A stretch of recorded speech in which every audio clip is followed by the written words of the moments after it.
What's up? Welcome into Chicago Bears Now. Happy trade deadline day as we are just under 3 hours away from the NFL trade deadline. We'll have our countdown clock, all that stuff leading up till then. We'll react to every move that's happening, including one that just came in, Marshon Lattimore going to Washington. And I've got some thoughts on that. Obviously, Khalil Herbert traded to the Bengals. We'll see if the Bears have any more moves up their sleeve today. But lots to discuss. We want you guys to fire your questions in as well because there will be some downtime. So plenty to discuss, plenty of time to kill before the deadline. Shout out your city. Let us know where you guys are tuning in from. We'll get to the man, the myth, the legend, Michael Horowitz in a second. Where are you guys tuning in from? We got Bear Down in Chicago. Fort Wayne from Eric Smith, Agent Chartreuse in Iowa, Michael Horowitz in Urbana, Pittsburgh from Bewick, Salt Lake City from Cranes, Atlanta from Chris, Icy in Crown Point, Indiana. You giving up anything to the Cowboys for Zach Martin? Probably not unless it's pretty cheap. Rick in Chicago, Randy in California, Enrico in Colorado, Bloomington, Illinois is where Bear Down Mike is. Nelsdale in Nashville, Tennessee. Rebecca in Fort Myers. Eduardo in San Jose. Sioux Falls, South Dakota from Denny Ray. Yep, Lattimore to the Commanders. Just mentioned that. We'll discuss that as we go here. Mount Prospect, Illinois. St. Louis is where Mr. Cotton Wax is. We've got Tim in Jacksonville. What's up, Tim? We also got our guy, Mike. Go Horowitz! Boom! He says Matt Eberflus has got to go. Gotta go. You said it, Mike. You said it, Mike. To go. Mike's getting some stickers here. $50 to get on the helmet today. Yep. Also get into our raffle today. Shout out to him. Yeah, we do have a raffle today for anyone who wants to enter. Jersey giveaway. Winner will get a Bears jersey of their choice. So $10 to enter. Max of 10 tickets. If you Venmo, you can get 2 for the price of 1. $10 Venmo will be 2 tickets. So let me see here. What up, Tyler? What up, everybody in the chat? This Sharpie is on its last legs. Bear Down Michael is like that. He just is. He's the man, the myth, the legend. We appreciate him donating. Shout out to Michael Horowitz. His second boom of the month in November, tying Sealand and Brian. So shout out to Michael Horowitz. A couple more stickers on the Bears Now helmet as well. Shout out to the real ones, man. Shout out to the real ones. All right, this is our Super Chat menu for the day. If you want to get on the Eberflus petition, here it is. It's almost full. Got to get Michael on there. Have to. Switching to a normal pen. $5 or more to get on the Eberflus petition. We've got more paper once we fill this out, so we've got that. Also, $10 gets you into the Bears jersey raffle ticket. If you Venmo, you get 2 for the price of 1. So you can do that as well at HGram NFL. Venmo link in the live chat. $20, spin the roulette wheel. Sometimes we have to do something. Sometimes you guys have to do something. $50 gets you into the Bears Helmet Hall of Fame today. And then every 1,000 total is a beer boot. We're going to make it a race today. Beer boot race if we get to 1,000 total. So let's make it happen in the comments if you guys want to. And just going to disclaimer this right now. I know there's a lot going on with the election. I'm not going to talk about the election. Colin's not going to talk about the election. I guess you guys can make your little comments, but if I deem it out of control, I'm going to have to mute you. We're not going to do it. So that's our policy here today, and that's what it's going to be. We're going to talk about the trade deadline, the Bears, other things, but we are not going to talk about the election. Okay, Enixon, what picks do we have for 2025 right now? So Jacob Infante had a tweet. I'll kind of just verbalize it here. The Bears currently have their own first-round pick, their own second-round pick, the Panthers' second-round pick, a third-round pick, a fifth-round pick, a sixth-round conditional pick from Pittsburgh that could become a fourth, but at this point, unless Russell Wilson gets hurt, that probably won't happen. A seventh-round pick that they just got from Cincinnati, and a seventh-round pick that's from the Vikings via the Browns. That pick's been moved a couple of times. So, in conclusion, 3, 4, 5, 6. They have 7 picks right now, 4 in the top 3 rounds. So, a lot of ammunition for Ryan Poles come draft time, or if something unforeseen pops up today and he wants to make a big move. Listen, Poles has been active the last 2 trade deadlines. We'll see if he, he's already been active today, but we'll see if he acquires anything or anyone per se for the rest of the deadline. You never know with Ryan Poles. Just to address this one more time, Kathy, it has nothing to do with that. It's just we have a company. We're talking about the trade deadline today. Again, you guys can say what you guys want, but if it gets toxic, I might mute you. So let's just keep it about sports. Everybody's got their own opinions, so we'll leave it at that. All right, shout out to Game Time for sponsoring today's show. As if you're looking to go to a game, concert, comedy show, Game Time is the place to do it. Get last-minute tickets for the lowest prices guaranteed with Game Time. Their newest feature, Game Time Picks, will kind of narrow down your search for you if you're like, hey, I want to go to this Bears game or this Bulls game, but I'm not really sure what kind of ticket I want. They'll kind of show price points on the venue, which you can see on the map within the app, and you'll be like, okay, this is the level of ticket I can get based on my budget. So go check that out. Get out of the house. Use Game Time to get your tickets. They have super deals sometimes, which gives you discounts on tickets. Code ChatSports, $20 off your first purchase only. Terms apply there. So download the app today and use code ChatSports if you're a first-time customer for $28 off. We're also sponsored by Rocket Money. If you're looking to set budgets, scale back on your spending, and cancel subscriptions, do so with Rocket Money. Most people think they're spending $60, $70, $80 per month on subscriptions. The reality is it's probably more than like $250 because we all sign up for streaming services or random things, and then we forget about it, or we do free trials, and then they start charging you after a month. Rocket Money, once you sign up and sync up your bank account, it's going to list out every subscription you're paying for, and you'll be shocked at what's on there. When I started with Rocket Money like a year and a half ago, I had an annual, like some random digital golf service because I think I wanted to watch some random tournament one time, did a free trial. Didn't even realize I'd gotten clipped for like $100 for the year prior. So Rocket Money is going to list that out for you. You click the cancel button to start the process of canceling that subscription. Follow some steps. It's very easy for you in that process. Also, you can set budgets. You can monitor your overall spending. It's honestly just better than your normal banking app, in my opinion. RocketMoney.com/Bears now. Get started today and scale back on your spending. Rocket Money is going to help you do that. Okay, Kevin Warren. What if this is really him? Could Lane Kiffin get a look at head coach? FGB, baby. I don't view Lane as an NFL head coach at this point. I know he got an opportunity when he was, 33 with the Raiders. I mean, just kind of outrageous looking back at it. I'm not saying he's incapable, but I think he's comfortable at the college level. He's also making like $8-9 million at Ole Miss. So, sure, the Bears could pay more, but I don't think he's going anywhere. I think he's going to stick at the college level.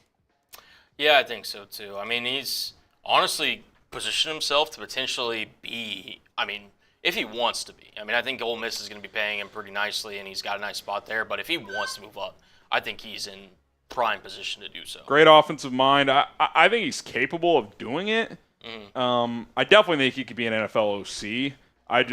I think he's staying at the college level. It wouldn't shock me if he got a bigger SEC job at some point. So, FGB's in the chat for Kevin Warren. Spam those FGBs. And if it's actually you, Kevin, you got some big decisions to make soon because we're not very happy with Matt Eberflus at this point.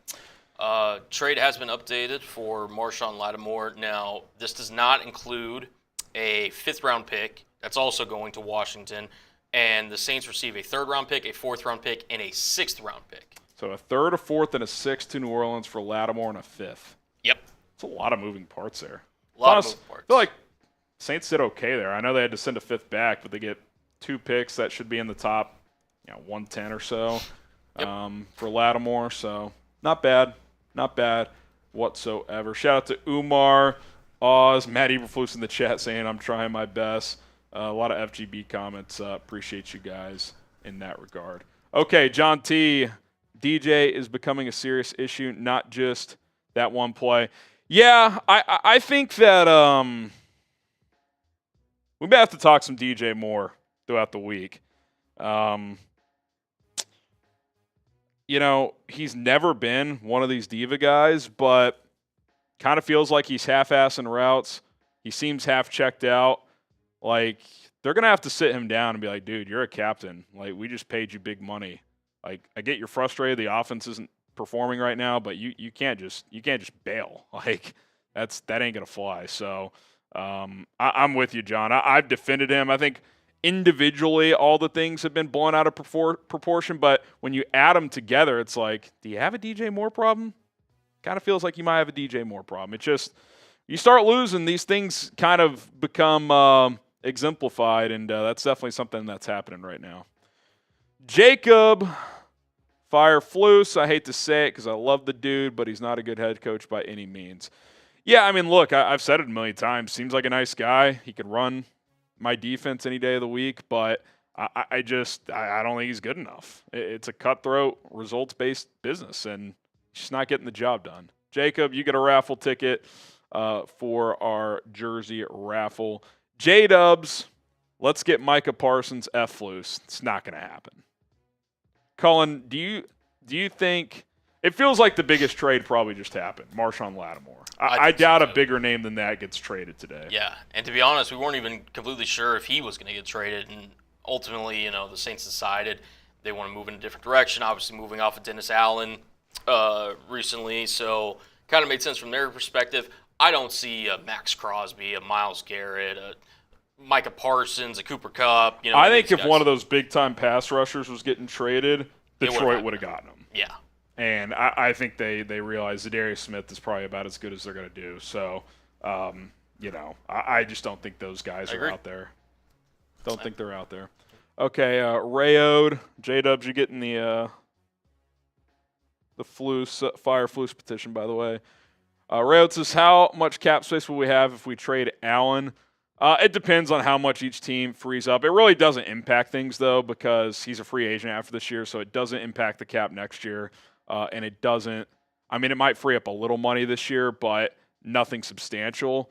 So and you're already halfway through the season, so freeing up the money this year doesn't really do much for you. I guess you could, in theory, extend somebody currently on your roster and, like, front-load it, like give them a big upfront signing bonus if you have extra money this year, and it kind of lowers some of the cap hits for future years. But beyond that, it wouldn't really be a money decision for Keenan Allen. I think it'd be more of this hasn't worked out that well. Let's just get something for him. Adam Downing says, this is a nice break from election stuff. Thanks. Yeah, we're Chat Sports. We talk sports. I don't really know how else to put it, but yeah, this is a Chicago Bears NFL YouTube channel. So that's doesn't mean we can't joke around about funny things and have fun and talk about some life things, but we keep it sports related here. JoJo says, FGB, bear down. What's up, JoJo? Get the FGBs in the chat for my guy JoJo. Bear down Mike says, trade Keenan to the Jags for OG Scherff and a 6th. I mean, if they would do that, I would do that, especially if you're not losing out picks. Scherff's like the one guy I'd be open to trading for if it doesn't cost much, because even if you don't think you're a playoff team this year, Cullen, I do think, like, you got to put Caleb in a position to further develop. Like, I think that's got to be the priority the rest of the way this year. If you win along the way and make the playoffs, great. If not, like, the rest of the way needs to be about how can we feel as good as possible about this quarterback by the end of the year, regardless of who the coach is next year. Like, that's where Poles and Warren kind of have to step in and just be like, look, we're not saying sacrifice wins, but priority A for the Bears franchise the rest of the way is Caleb Williams. How do we get this guy in a position to be trending in the right direction heading into year 2. That's got to be the priority here. And maximizing his rookie window. Yeah. I mean, you've already said it. They basically, with retaining Eberflus, bringing in Shade Waldron, who's obviously been a bust so far, Caleb Williams' rookie year has basically been, thrown away at this point. Yeah, so now you have to restart here in year 2 and just hope that you can, right the ship and, try to get this things moving in the positive direction. Yeah. I think Scherff would be a positive direction. And look, I still think he's getting reps, so even if it's not the most proper coaching, I still think there's value in getting the live reps, but make those reps as valuable as possible the rest of the way. And if Scherff helps you protect and, if he shows enough, maybe he's a guard that you can bring back for 2025 as well. So, I think that any trade you make should be with Caleb Williams in mind. All right. Appreciate Bear Down Mike. We got about 2 hours and 43 minutes until the trade deadline. We got just some guy getting on the petition. Just some guy. Shout out to you. He says, fingers crossed Poles makes a trade for a quality lineman. Tired of seeing our QBs get rocked. Yeah, I mean, I think if you did make a trade for someone, it would be an offensive lineman. I do wonder if a interior defensive lineman's an option because I'm worried Andrew Billings might miss some time here. And if he does, while him and Dexter have been a pretty good combo as a starting group, your depth there is not very good. Pickens has shown me nothing. He's missed a lot of time this year. Chris Williams has played a little better recently. I actually thought Byron Cowart was coming on playing well, but they had Pickens in over him. Maybe you go get an interior defensive guy, but if you're going to make a trade for someone, I'd like it to be offensive line help. I mean, Braxton Jones is hurt right now. Darnell Wright is hurt right now. Karan Amagaji is hurt right now. Maybe Ryan Bates is back this week. Jenkins has been in and out. You've got Bill Murray on IR.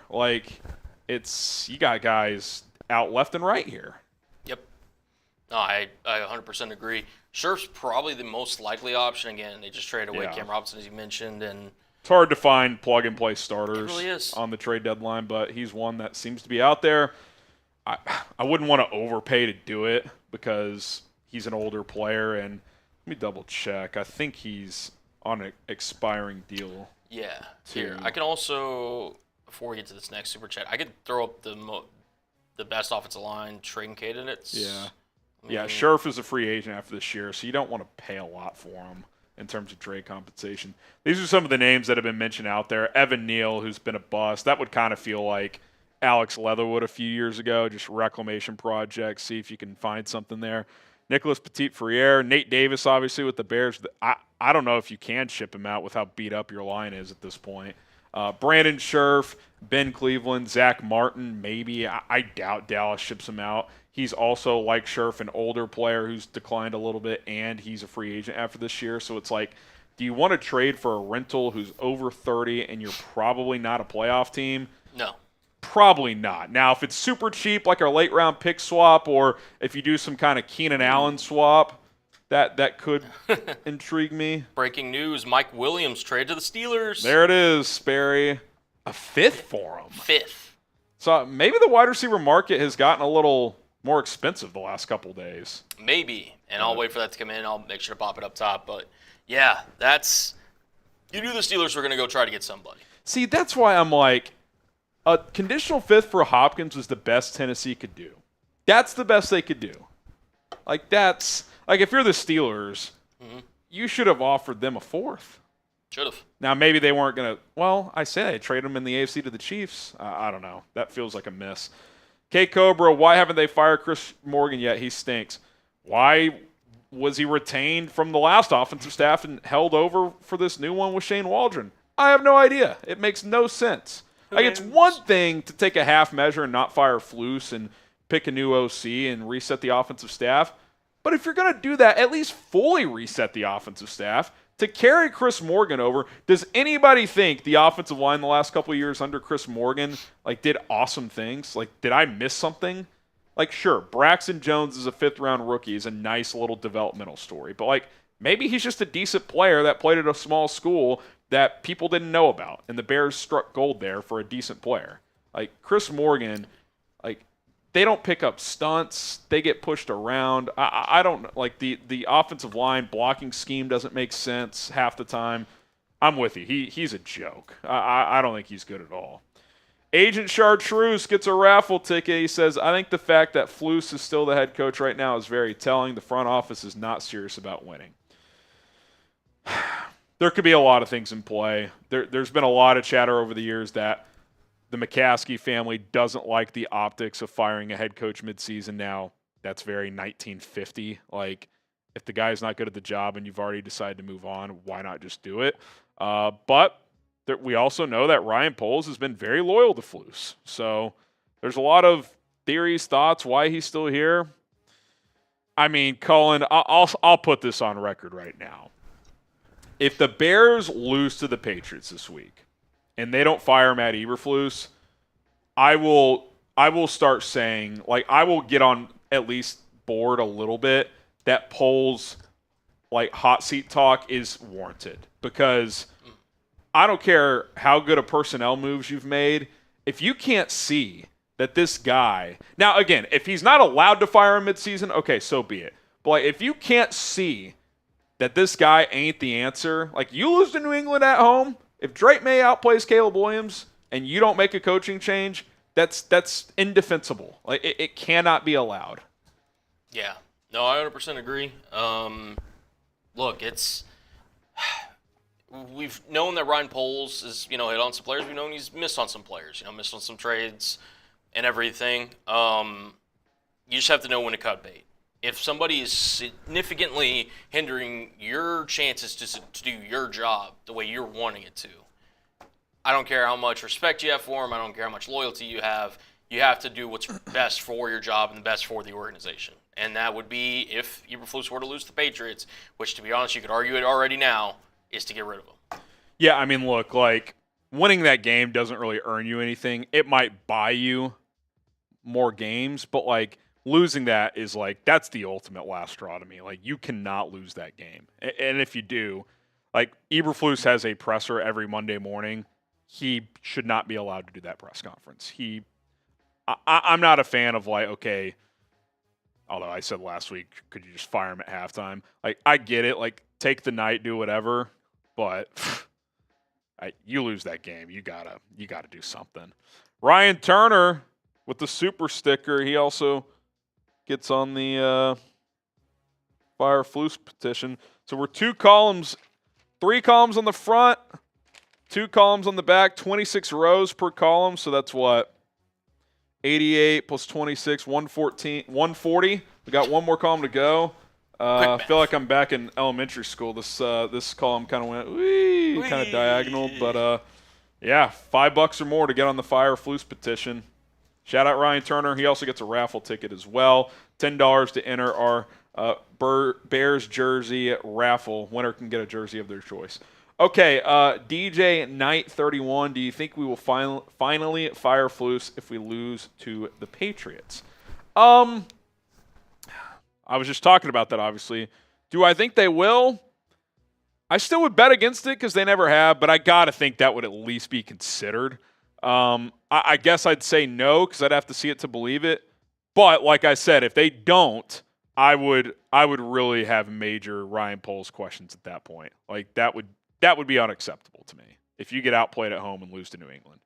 John T., we're in no man's land, can't buy or sell. Yeah, it kind of feels like, this Khalil Herbert trade, and if you guys are just joining us or if you missed the news this morning, did a full video on it, Herbert to the Bengals for a 7th.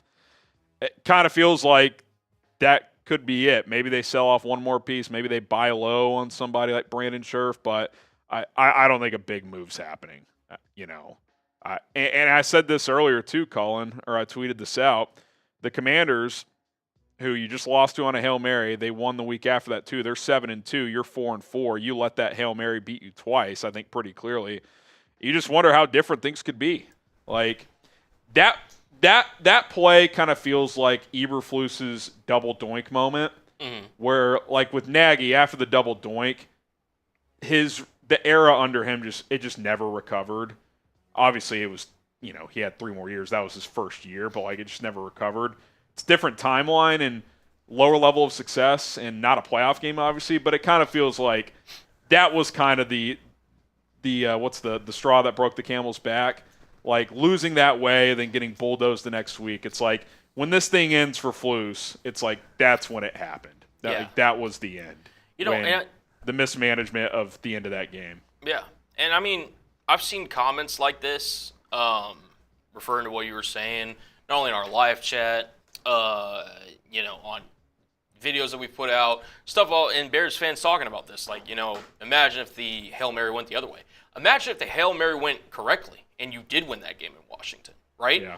Yes, you win, and yes, who knows what would have happened in the Arizona Cardinals game, but that also is putting you further away from probably getting to where you need to be as a franchise. Because if you win that game, Flus again, that's a win against the Commanders. You're building momentum. Waldron, still gets criticized for the idiotic play call to Kramer, but you kind of, not as much heat, because you get a win. You fought through adversity. Exactly. And you won a game. Like, even great teams have, Kyle Shanahan calls bad games, like all this stuff, but like, it's just, you're already viewed as a bad coaching staff, but to lose that way in a primetime window and everybody saw what happened, like, it was kind of like, these guys kind of suck. And then the next week, it's like, okay, can they bounce back? Like, how much resiliency do they have? And they just roll over. Like, you lost 2 games on one play, essentially. I mean, there's no doubt, Cullen, last week, the Hail Mary beat you twice. Like, Caleb said it after the game. He said, we got to move on from losses like that quicker. Like, that's a direct admission that they did not move on during the week. And look, it's hard to blame. I was in the same boat. Like, that's a hard one to move on from. But, like, that's your job, man. It's a week-to-week league, and, you can't let that type of loss just have you just roll over the next week. And they did, and that's a reflection of coaching. All right, game time. We want to go to Bears-Patriots this week. Want to go check out the Bulls. Those tickets are going to be dropping soon with the way they're playing. Blackhawks as well. Connor Bedard, best show in town right now.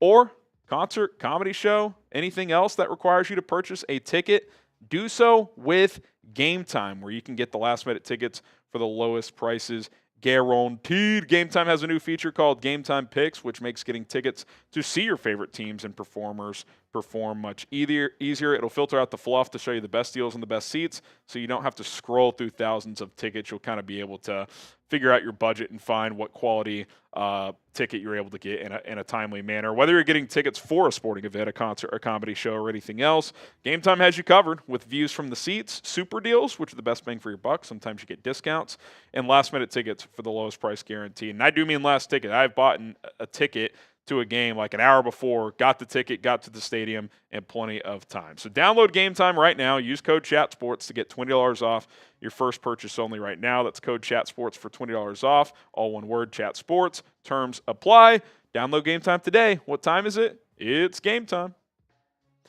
Kevin Warren, Mingo to Dallas. Talk about a random-ass move. Not only random, Cullen, but a fourth? I know they got a 7th back, but like a 4th for Mingo, who in 24 games has never caught a touchdown.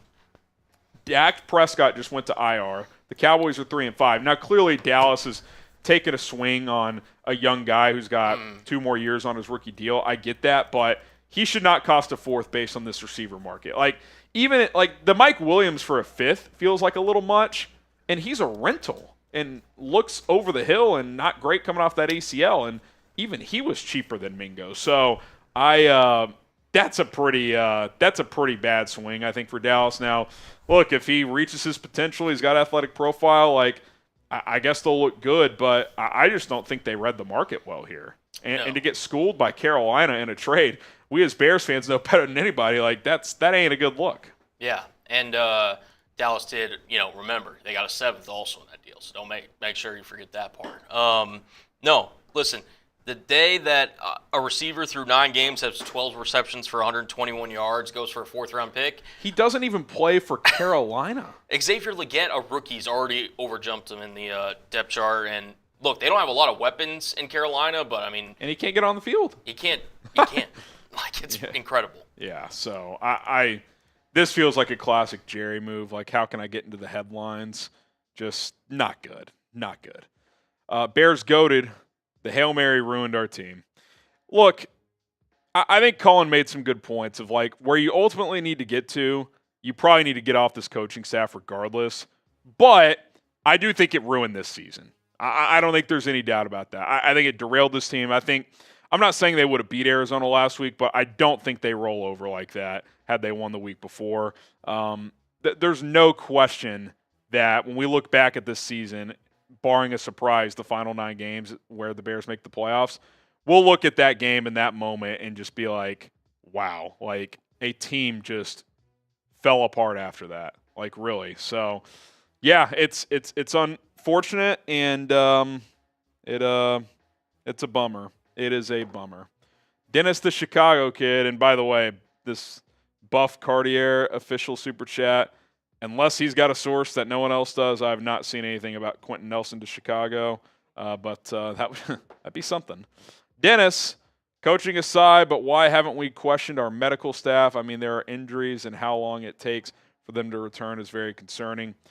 If you're referring to Brisker, the concussion stuff it's third party. The NFL has people that they bring in to clear players out of the protocol, so that's not a Bears medical staff issue now. If you want to say Kyler Gordon's hamstring, whatever, like these soft tissue things can linger, Colin. I mean, Dak just went on IR for a hamstring injury. That's at least 4 games. So I don't know. It does feel like a lot of guys have tweaked soft tissue injuries under this regime, but I mean, are we really like digging so deep to the medical staff is the issue for this team? I think the coaching's the problem.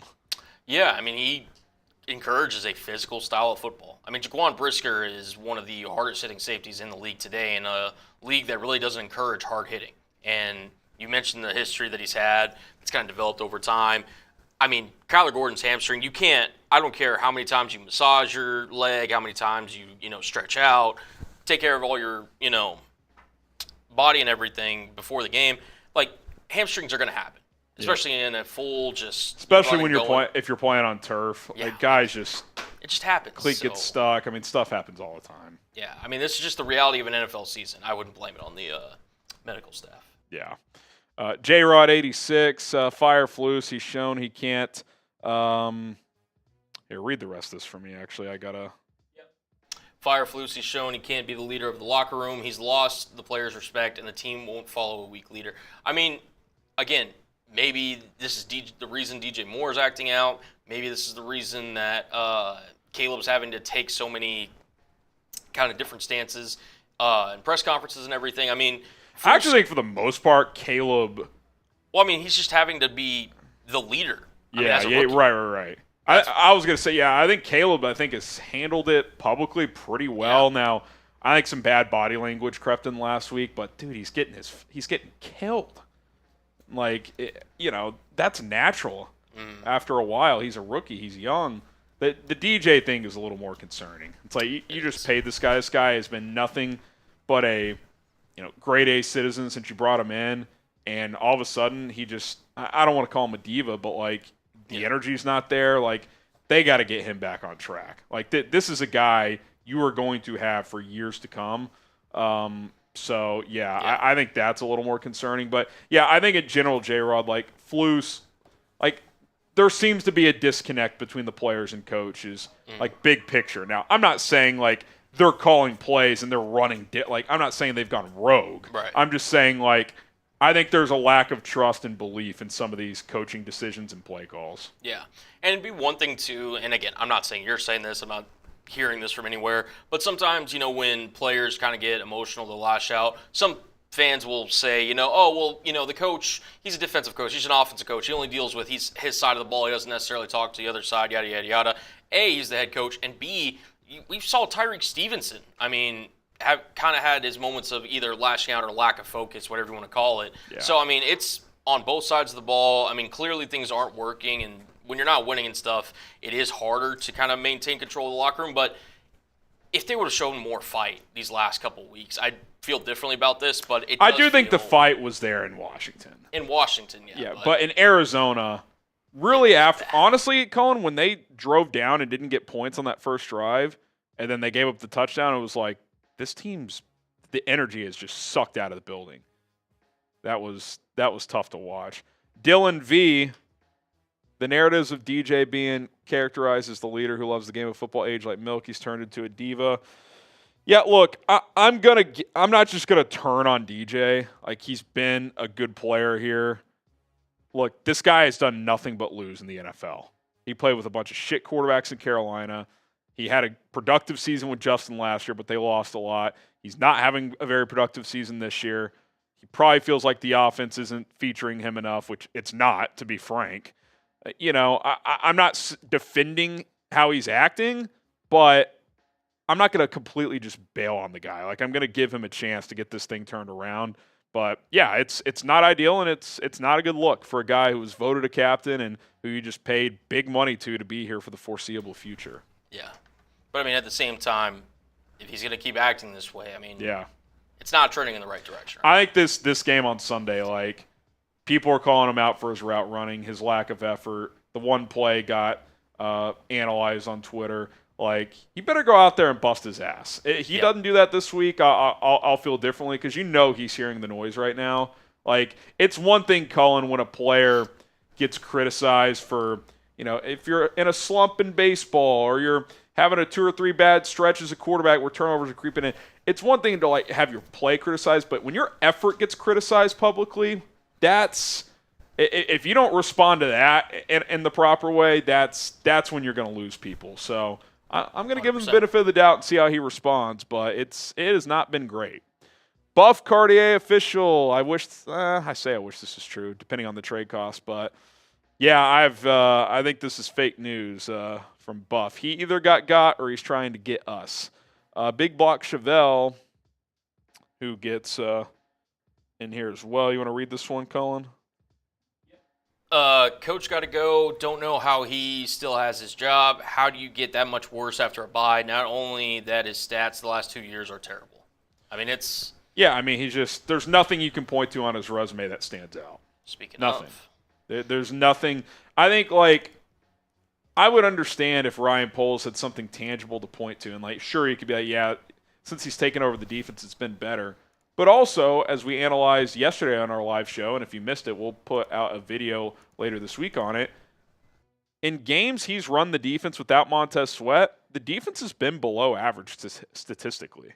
Now, I do think Flus is a good DC. I do think he can call plays, but historically he does not finish games with his defense well, especially in close games. And we know as a head coach he is completely just in over his head. I mean, the numbers are one thing, but just watch. He doesn't look natural, like, on the sideline. And here are the numbers. With and without Sweat, Eberflus has called 24 games taking over for Allen Williams, week 2 of last season to now. 8 games without Sweat, 26 points per game. That's well below average.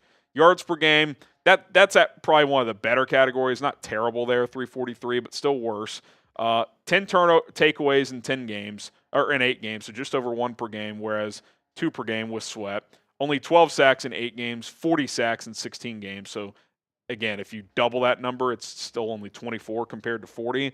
And then the win-loss record. So, like, if anything, like, we're undervaluing Montez Sweat, right? Like, and I said it yesterday, Colin, I like Montez Sweat a lot, but he's not a 9-point player. No. Like, no defensive player is, really. No. I mean, quarterbacks are really the only one that I feel confident having over, 2 or 3 points? Yeah, and look, like, I get this is somewhat of a small sample size, but, like, these numbers are pretty staggering. It's not like it's just a couple games. It's 8 without, 16 with. It's a big gap there. I mean, it's a season basically and a half a season basically. Yep, that's not nothing. Tricky Def, you get a raffle ticket and you get on our Fire Matt Eberflus petition there. Yeah. Shout out to you. The only way to get Caleb on track is to I think bring in a proven offensive-minded coach. I say whatever you can to or have to pay him, go get Ben Johnson. If you can't, go get Kingsbury. Yeah, I think whether it's this week or next, I'll probably drop definitely if they lose next week, I will, a Matt Eberflus replacements list, and those 2 guys will definitely be on it. It'll be mostly offensive guys. Mike Vrabel will probably be on it as well, but it'll be mostly offensive guys. All right, it's Mars or Mixers. Any concerns with Brisker? 1, 2, 3, 4, 5.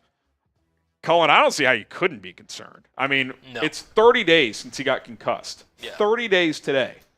We'll see what the injury report says tomorrow, which will be the first one of the week. But I think anyone who says they're not concerned is lying. This guy has at least 3 concussions in the NFL. He had at least 1 in college. And this one, he can't clear the protocol. Like, he cannot clear the protocol. So I feel for him. And it obviously sucks for the Bears as well because they've clearly missed him.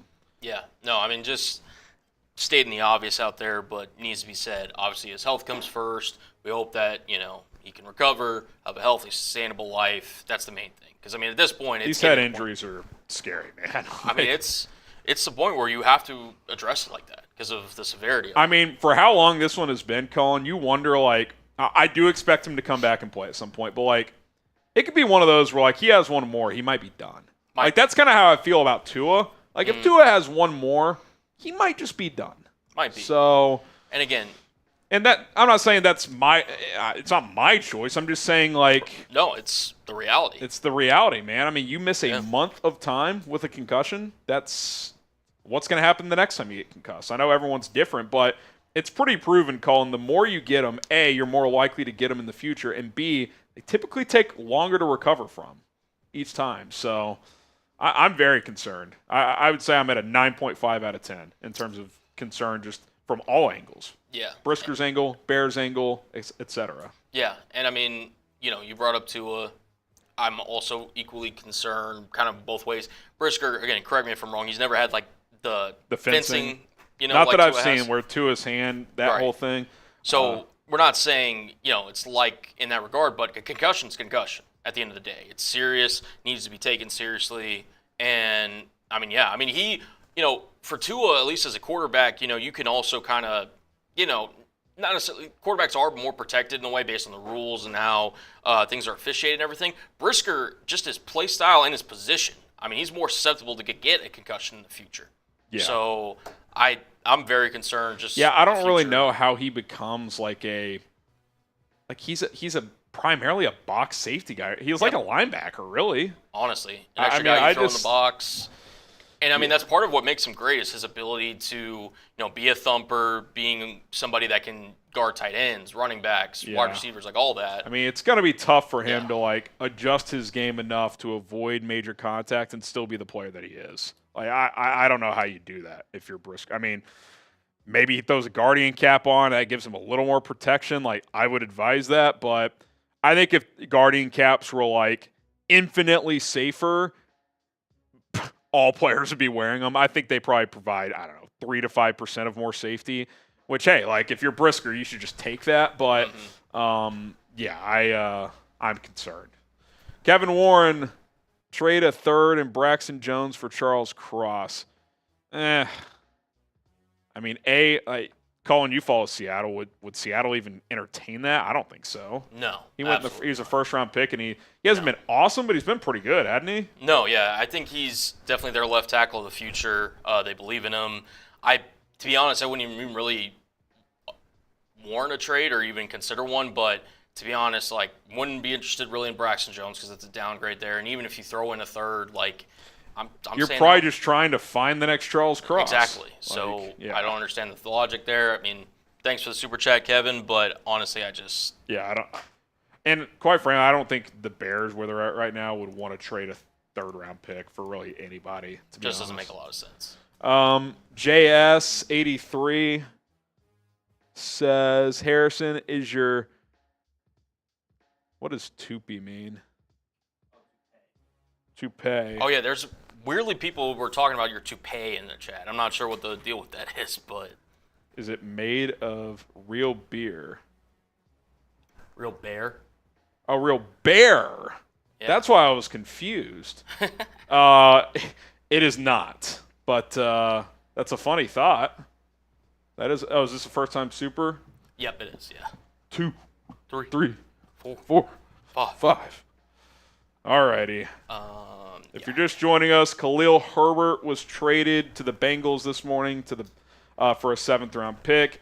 As of now, the Bears have not made any other moves. I've not seen any chatter Yep. On the Bears front, the most recent trade, Mike Williams to the Steelers, Marshon Lattimore to the Commanders. So that's kind of where things sit. Okay, J Bills, you get your name on and a raffle ticket. Let me get you down here. J Bills Gaming. He says, Harrison, my man, I hope you and Cullen are doing good. We are. Thank you guys for the good work you've been doing. Flus is pretty much doing the death march. You think there's a real shot at Ben Johnson? I'll say this. I think Ben Johnson would be interested in coming here. Do the Bears want to pay up what it might take? That's the question I would have.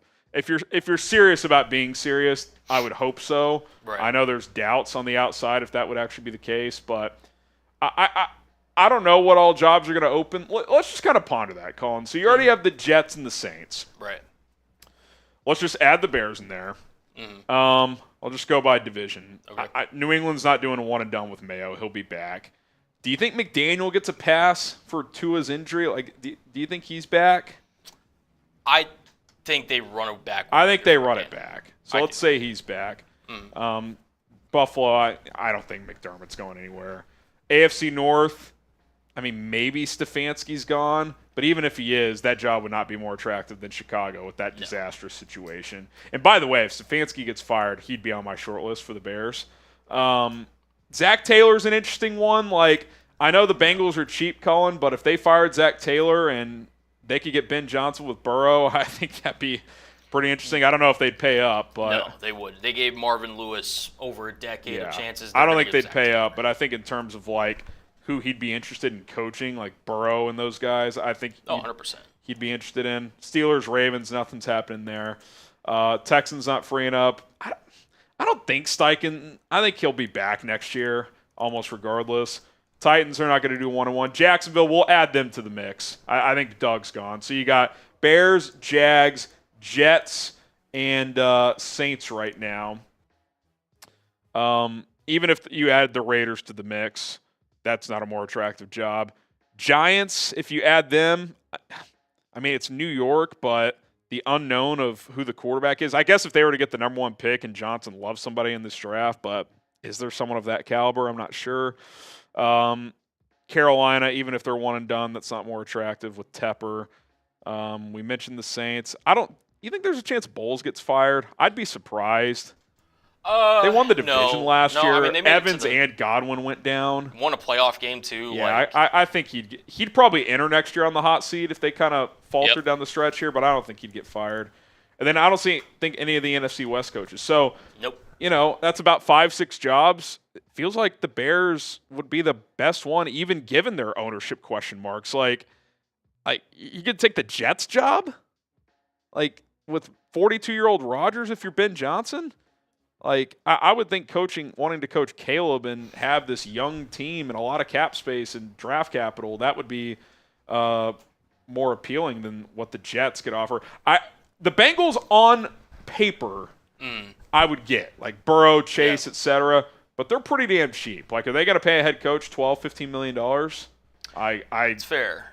Now, that's a fair question with the Bears, too, but and the Bengals are really cheap. And listen, I don't know how much kind of draft scouting you've done or kind of just, looking at the QB prospects. To me, there's really only two quarterbacks that I'd even give a first-round grade to, and that's Shadur Sanders and Cam Ward. Yeah, two different styles, everything. So unless Ben Johnson fell in love with one of those guys, like maybe you could see him getting behind it. I mean, he did, potentially look at Washington, right, with the chance to draft somebody. So and he still turned that down.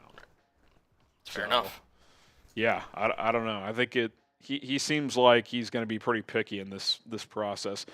We did get a Venmo from Edward Haney. He gets 2 raffle tickets. If you Venmo at HGramNFL, you can get 2 raffle tickets for the price of 1, max of 10 raffle tickets for everyone out there. Winner gets a Bears jersey. We'll do the raffle drawing once the trade deadline comes and passes. He also gets on our Matt Eberflus fire petition. So shout out to Edward. Appreciate the Venmo. It's at HGramNFL if you want to enter or donate that way. Okay, all-knowing. You want to read this one real quick while I write this name down? I can do that. All the talk from players to the media should point out how Flus has lost the locker room. Hopefully we get Ben Johnson or even Vrabel next year as head coach. Vrabel would be amazing. Yeah, I mean, Vrabel, I'd get on board with that pretty quick. Now, I'd prefer to go offense, but look, he won. I don't want to say huge, but fairly big in Tennessee. He won the division one year. He got to the AFC Championship game, and that was with primarily Ryan Tannehill as his quarterback. It'd be interesting to see who he would bring in it as his OC, because I will say once Arthur Smith left for Atlanta, that offense started to slip a little bit. So I think the OC hire would be important. But just from a credibility standpoint, Cullen, like that would be just a massive upgrade going from Eberflus to Vrabel. 100%. And I think if they were to go to the defensive route, Vrabel should be the number one choice, to be honest. I think he'd be the only one I'd do. Yeah. I'd have him over Belichick. I'd have him over Flores. any DC. And I like Flores a lot, but yeah, I think it's offensive guys and Vrabel. Now, do you interview Belichick? I mean, I don't think there's any downside in doing that, but I'm not that interested in the Belichick scenario. Like, because if you hire Belichick, one, things ended disastrously in New England. Two, he's going to bring in Josh McDaniels. Is that the type of OC you want to bring in with Caleb, a guy who's kind of known for not connecting with players? I know it worked with Brady, but maybe it's just fucking Brady. Like, could be. I mean, maybe it's just Tom Brady's the GOAT for a reason. So, I don't know. One last question I'll throw to you. Do you think Poles would lean defensive guy again just because – I don't want to, like, put this on him, but I feel like for a lot of GMs, once they kind of make that decision of, like, oh, we kind of want a defensive-minded culture, defensive-minded team. Yeah, like they have an idea of how they want to build a team. Like, how likely do you think Poles would think that way in terms of, like, I want to stick with a defensive guy just because that's in my mind. That's kind of. I would hope he wouldn't for a couple reasons. One, he was with the Chiefs for 15 years, including with Andy Reid and drafting Mahomes and seeing that thing get built up. You just drafted a guy who's been compared to Mahomes stuff, which obviously is ridiculous, but stylistically, et cetera. Like, regardless of how he plays, talented young quarterback, pairing him with an offensive-minded coach who calls the plays that is no threat to go anywhere, like, that's a formula that works pretty well. You've seen it across the league. Stafford and McVay, even with Goff before that, they had a nice run. You see it with Kyle Shanahan and insert quarterback. Like, you get that offensive guy that you can kind of just plug and play offensively. That's the formula. Obviously, there's CEO guys, Harbaugh, Tomlin, et cetera, but those guys are elite at what they do. And, Vrabel's probably the example of that out there. If you go the CEO route, he's a defensive background, but he would probably be a CEO guy where he doesn't call offense or defense. Other than that, though, like I want an offensive guy that calls the plays. That's what I want. Yeah, and look, it just sprung to mind again. Seattle, John Schneider, right, went from Pete Carroll to Mike McDonald, right, defense to defense. Again, it's fair. It's a Bears question, historically are a defensive franchise. Tendency to trend. I mean, that also could be something that they tried with Nagy under Ryan Pace. That didn't work. So, I don't know. Just a thought. Fair enough. Bears goated says, would you rather go 6-11 but guarantee Ben Johnson, or 10-7 and win a playoff game but Eberflus stays? I mean, if you go to 10-7 and win a playoff game, I would imagine that meant the offense probably got going pretty significantly. So, like, it'd be hard for me to turn that down, right? Now, if you ask me, like, 9-8, sneak into the playoffs and then lose pretty easily, I'd want Ben Johnson. But if you rallied to 10-7 and won a playoff game and the offense made major strides, then that means you're trending up with your young quarterback. So I'd probably still pick that. But, I mean, unless something significant like that happens, I would have to go the Ben Johnson route. No question about it. All right, the route you guys should go under is Rocket Money.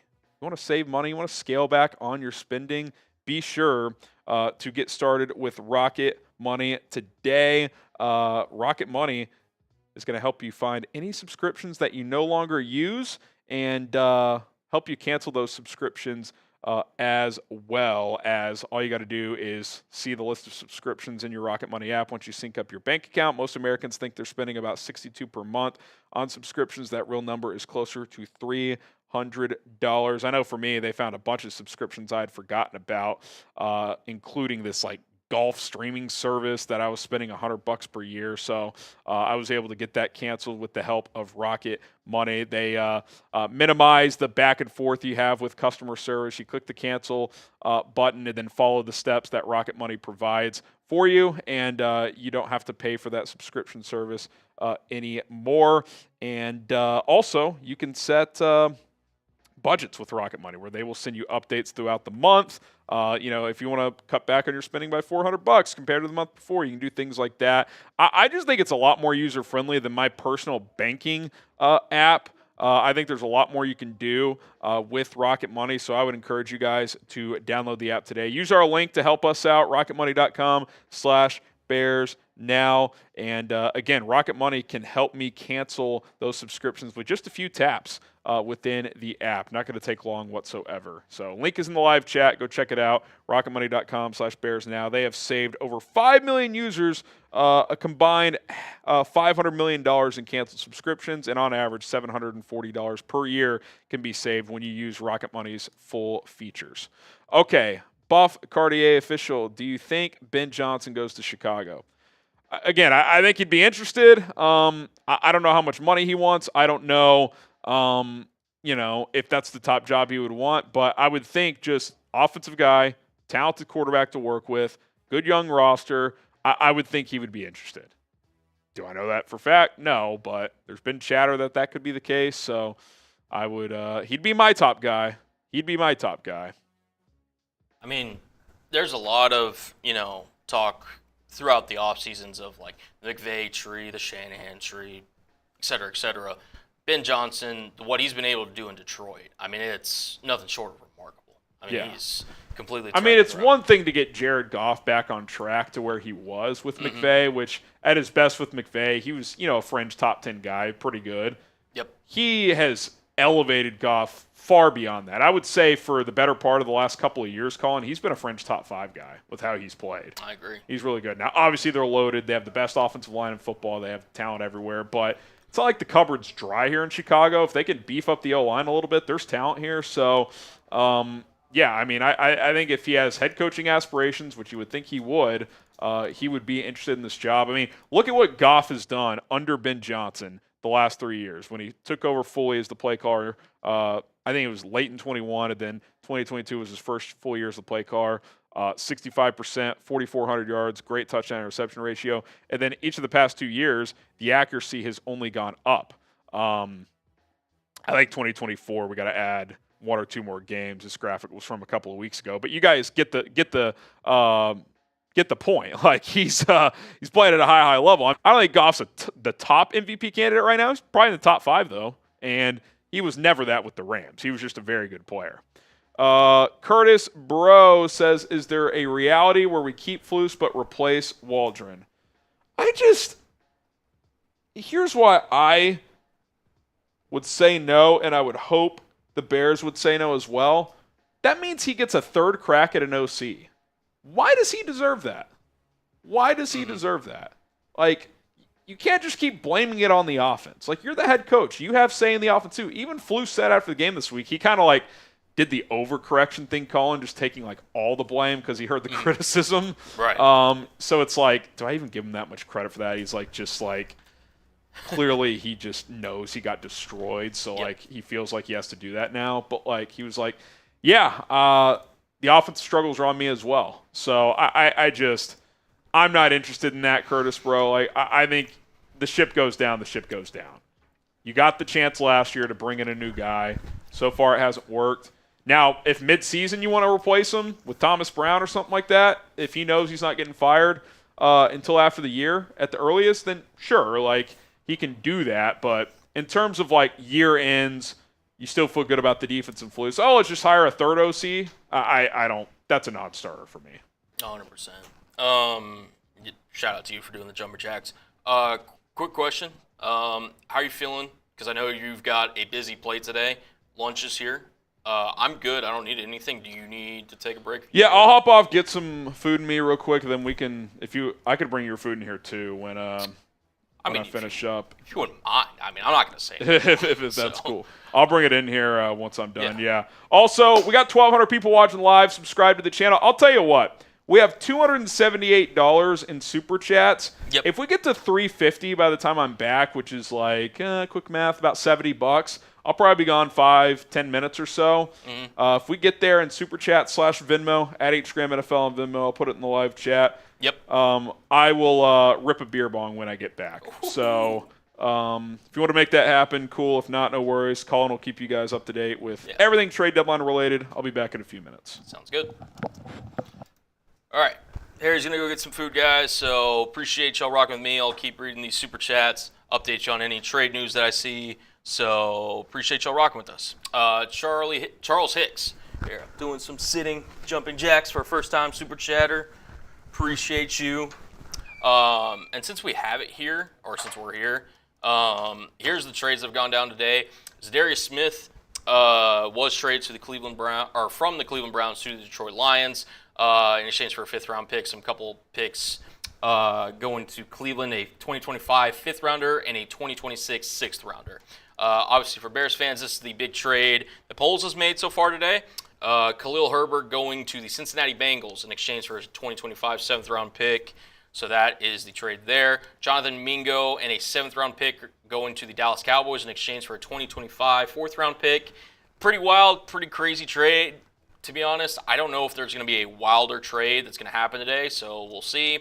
Probably the biggest trade that's going to happen today, Marshon Lattimore and a 2025 5th-round pick going to the Washington Commanders, the New Orleans Saints, acquiring a 2025 3rd-round pick, a 2025 4th-round pick, and a 2025 6th-round pick. So a big haul there for Lattimore. The Chiefs were rumored to be interested on the deal, but unfortunately the price tag was too high for them, so he is now a Commander. And then the most recent trade, at least that we've got in our database, Mike Williams going to the Pittsburgh Steelers from the New York Jets in exchange for a 2025 5th-round pick.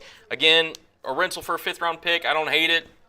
Ultimately, Omar Khan did what he needed to do to get the job done there. So that is the latest in terms of trade news around the NFL. Let's get back to you guys' Super Chats here, as we've got Alex. Since it's election day, let's vote Flus out. And again, any $5 Super Chat, I'll kind of run back with Harry. The list is over there. The Fire Eberflus petition that we started this past Sunday. Any $5 Super Chat, you automatically get added to that petition. So, yeah, if you want to vote Flus out, tongue twister there. Feel free to do so, and we appreciate it. Josh, the bad teams are always talk about their good culture. The good teams just show it. The Bears are always talking about it. I mean, look, the Bears, I think they've made some moves in the right direction, right? I still think Caleb Williams is a good draft pick. Has he been up to Jaden Daniels' standard up to this point? No, not quite, but I do think some of that falls on coaching, and some of it does fall on Caleb, 100%. But I still think he's a franchise QB, which I think the Bears have needed for a while now, and they finally got. I like the addition of DeAndre Swift after a rough start, kind of to open the year. He's kind of came along a little bit. I like the Roma Dunze pick. I think he's going to, trend in the right direction the more reps he gets. DJ Moore, we'll see, kind of his mindset. Kind of the last couple of games hasn't been great. Really, this past game, to be honest, is the main one. But, it's something definitely kind of keep a monitor to. I'm just going to add Aiden here. Appreciate you guys sending in that all your Super Chats. Add you guys to the raffle here. We'll get to the next one here. Chime in. Bears fans since the 70s. We are a cheap franchise. Again, I'm new relative to the Bears fan base and kind of what you guys have gone through. Obviously, I'm aware of the McCaskies and just kind of their reputation with Bears fans up to this point. Look, plain and simple, they could honestly shut a lot of people up and simply make the hire of Ben Johnson if he becomes available. The Chargers, for example, right? They were known historically, again, same thing as a cheap franchise. They go out and pay Jim Harbaugh big bucks. I actually don't know if the contract ever got released about how much he got paid, but they paid up because Harbaugh is not, one of these regular coaches. He's going to be worth and paid a lot, and the Chargers went out and got him. So if the Bears do the same thing with Ben Johnson, they can change the perception very easily. Sir Dobbs the Great. This ain't happening, but head coach Ben Johnson, OC Lincoln Riley, DC Lovey, thoughts. Obviously, we'll wait till Harry gets back, and I'll kind of get his thoughts on it too. I don't know if Ben Johnson would hire Lincoln Riley. I would assume he'd probably bring one of his own guys from Detroit with him just to be the OC. I get it. Lincoln Riley's worked with basically every quarterback that he's coached in college outside of Miller Moss, who got benched this week. But, yeah, it'd be a star-studded group for sure. And obviously Lovey's got the history here, so he'd be welcomed. But I'd assume Ben would want his own guys, but I don't mind the mindset. Dennis the Kid, the Chicago Kid. 3 top 50 picks, 25 draft. Who are you picking? I think it's too early to say, listen, we know exactly who the Bears are picking. I mean, we've done a mock draft on this channel, and we'll see, depending on how the Bears season goes, how much more we'll dive into the draft prospects and whatnot. But, I mean, I would have to imagine interior offensive linemen, interior defensive linemen would be at the top of the list. And to be honest, you could probably double up on offensive linemen. So I'm just, exact names. There's a kid from Alabama that I'm blanking on his name. He's kind of, one of those traditional guys that's played everywhere on the offensive line, as Alabama seems to have one of those guys every year.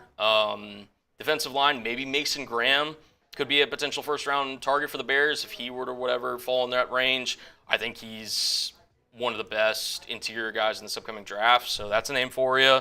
But we'll definitely see kind of going down the line. Guys, if you're just joining, Harry will be right back. He just went and took a quick little lunch break. We're going to be here all day. He's got to not only do this for our Bears channel, but he's also going to be on our college football kind of preview show whenever they announce the initial playoff bracket or whatever. So make sure you guys are tuned into our Chat Sports channel as well, because he'll be on there breaking that down. So, yeah, just grabbing a quick little bite to eat. He should be back here in about 5 or 10 minutes. So appreciate y'all bearing with us. Take off Dave. I hope Bears fans chant, "We want Ben," when we play them at home. I'm not opposed. If anything, it sends more of a message to Ryan Poles, Kevin Warren, ownership. Hey, we're not happy with how things are going. I don't hate that at all. Kevin Warren, how about Jones and a third for Garrett Bowles? Seems to be a theme here that you're willing to give up a third in Jones.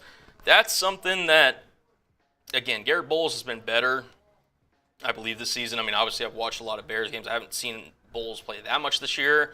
I think if the Bears are going to go offensive tackle, it will not be through the trade market, it'd be through the draft.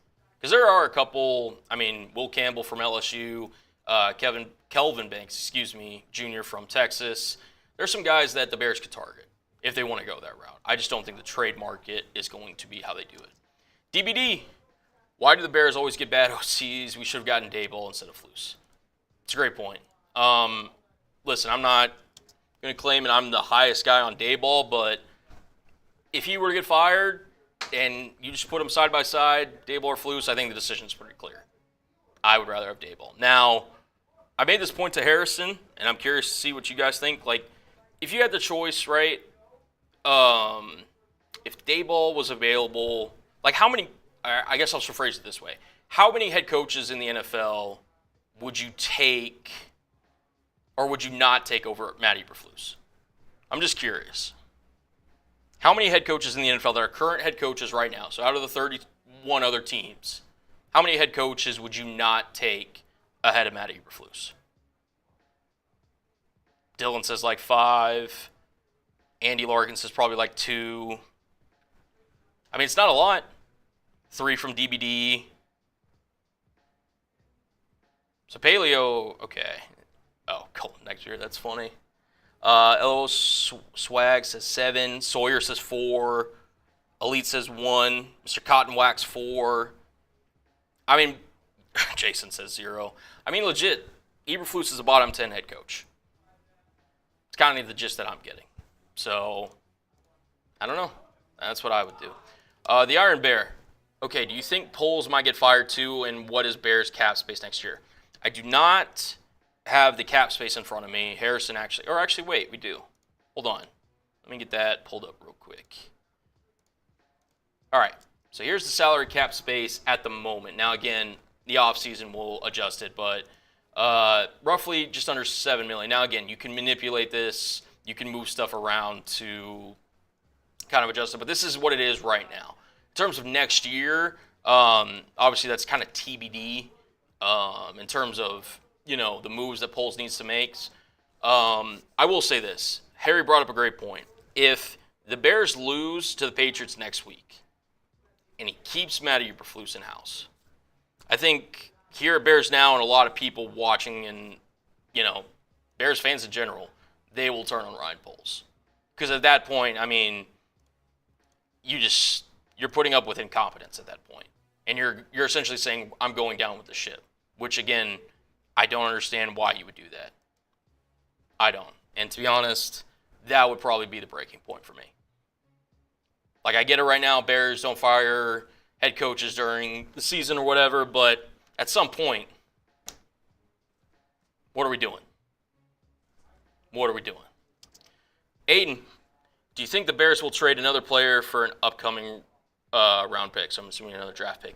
Could happen. I know Harry isn't here right now, but here's some guys that, when we were talking earlier, that the Bears could potentially trade.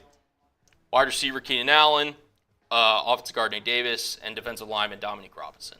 I think any one of these, or let me point the other way, any one of these three, I could see getting traded away from Chicago. Draft compensation obviously would depend. Chiefs probably wouldn't trade for Keenan Allen now that they've acquired Hopkins, but maybe another team like the Buccaneers, maybe they go with Keenan Allen after losing two of their top guys. Nate Davis, you'd probably have to eat some of his salary, but again, not a lot of great offensive linemen on the market right now. Could a team potentially trade for Nate Davis? And then Dominique Robinson, a kind of jack of all trades, defensive lineman. Maybe he gets traded for a late round pick, potentially. So any one of these guys potentially could get traded. Compensation TBD. I think Keenan probably would be the one that would fetch you the most draft capital out of these three. Pretty safe to say. But, yeah, I think that would probably be my guess if I had to pick somebody. Alex Amberling says, add me to the petition. We got you, Alex. I'm going to get all these names sent over to Harry. We'll make sure they're written down. They're on the petition. Yeah, appreciate you, brother. Let's see, we got Samuel Lawless. Put that on the petition. Put me on that petition. Got you, brother.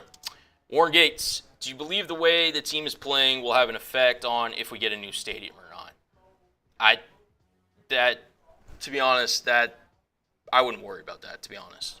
I just think once you kind of make the financial commitment, it really doesn't matter how you view the team. I think it's just a money issue. If I'm being completely honest, that's what I think. So, we'll see. Again, guys, if you're just joining us, Bears Now trade deadline coverage, NFL trade deadline coverage. Harrison just went to go grab some food as he's going to be live for a long time today. We're definitely live through the deadline and probably a little bit after, and then he's got our college football bracket preview later on our Main Chat Sports channel. So he's grabbing a quick bite to eat. We'll be back later in a sec. So if you're wondering where he is, that's where he's at. Let me see what we got here. Let me see, because I want to interact with the chat a little bit. Because we were talking about Ryan Poles. And I'll give some shout-outs for this too. Should Ryan Poles be on the hot seat? As of right now, again, nothing withstanding, just based on what you've seen through his entire tenure through Chicago as we currently sit here November 5th, 2024. What do you guys think? Excuse me. Tim says no. C says yes. Brian says no. Sawyer says yes. Dylan says maybe. Sawyer says yes. IC edits yes. Mason says yes. Sir says too early no. Edwin's saying fire no. Appreciate you guys getting in there. Too loyal. Paleo saying maybe. Abdominal, yes. Edward saying no. Robert saying no. Caleb saying no. Joseph saying yes. Caleb saying no. Yeah. It's not hard yet, but it's starting to get warm. I agree. Like, if you had to pick one, obviously Flus is going to be the first one going out. I think we can all agree about that. But it's not like Flus's resume has been perfect either. I mean, let's be honest. I mean, he's had some trade misses. He's had some draft misses. Not saying that you can't have that as a GM, but appreciate you, my guy. Thank you. Harry's an absolute legend. So, listen, would I say he's on the hot seat? I mean, it's getting warmer. I think that's the correct kind of thing or correct way to phrase it, in my opinion. But, yeah, I wouldn't fire him yet, but it's definitely like you're looking at him a little bit. Just a little bit.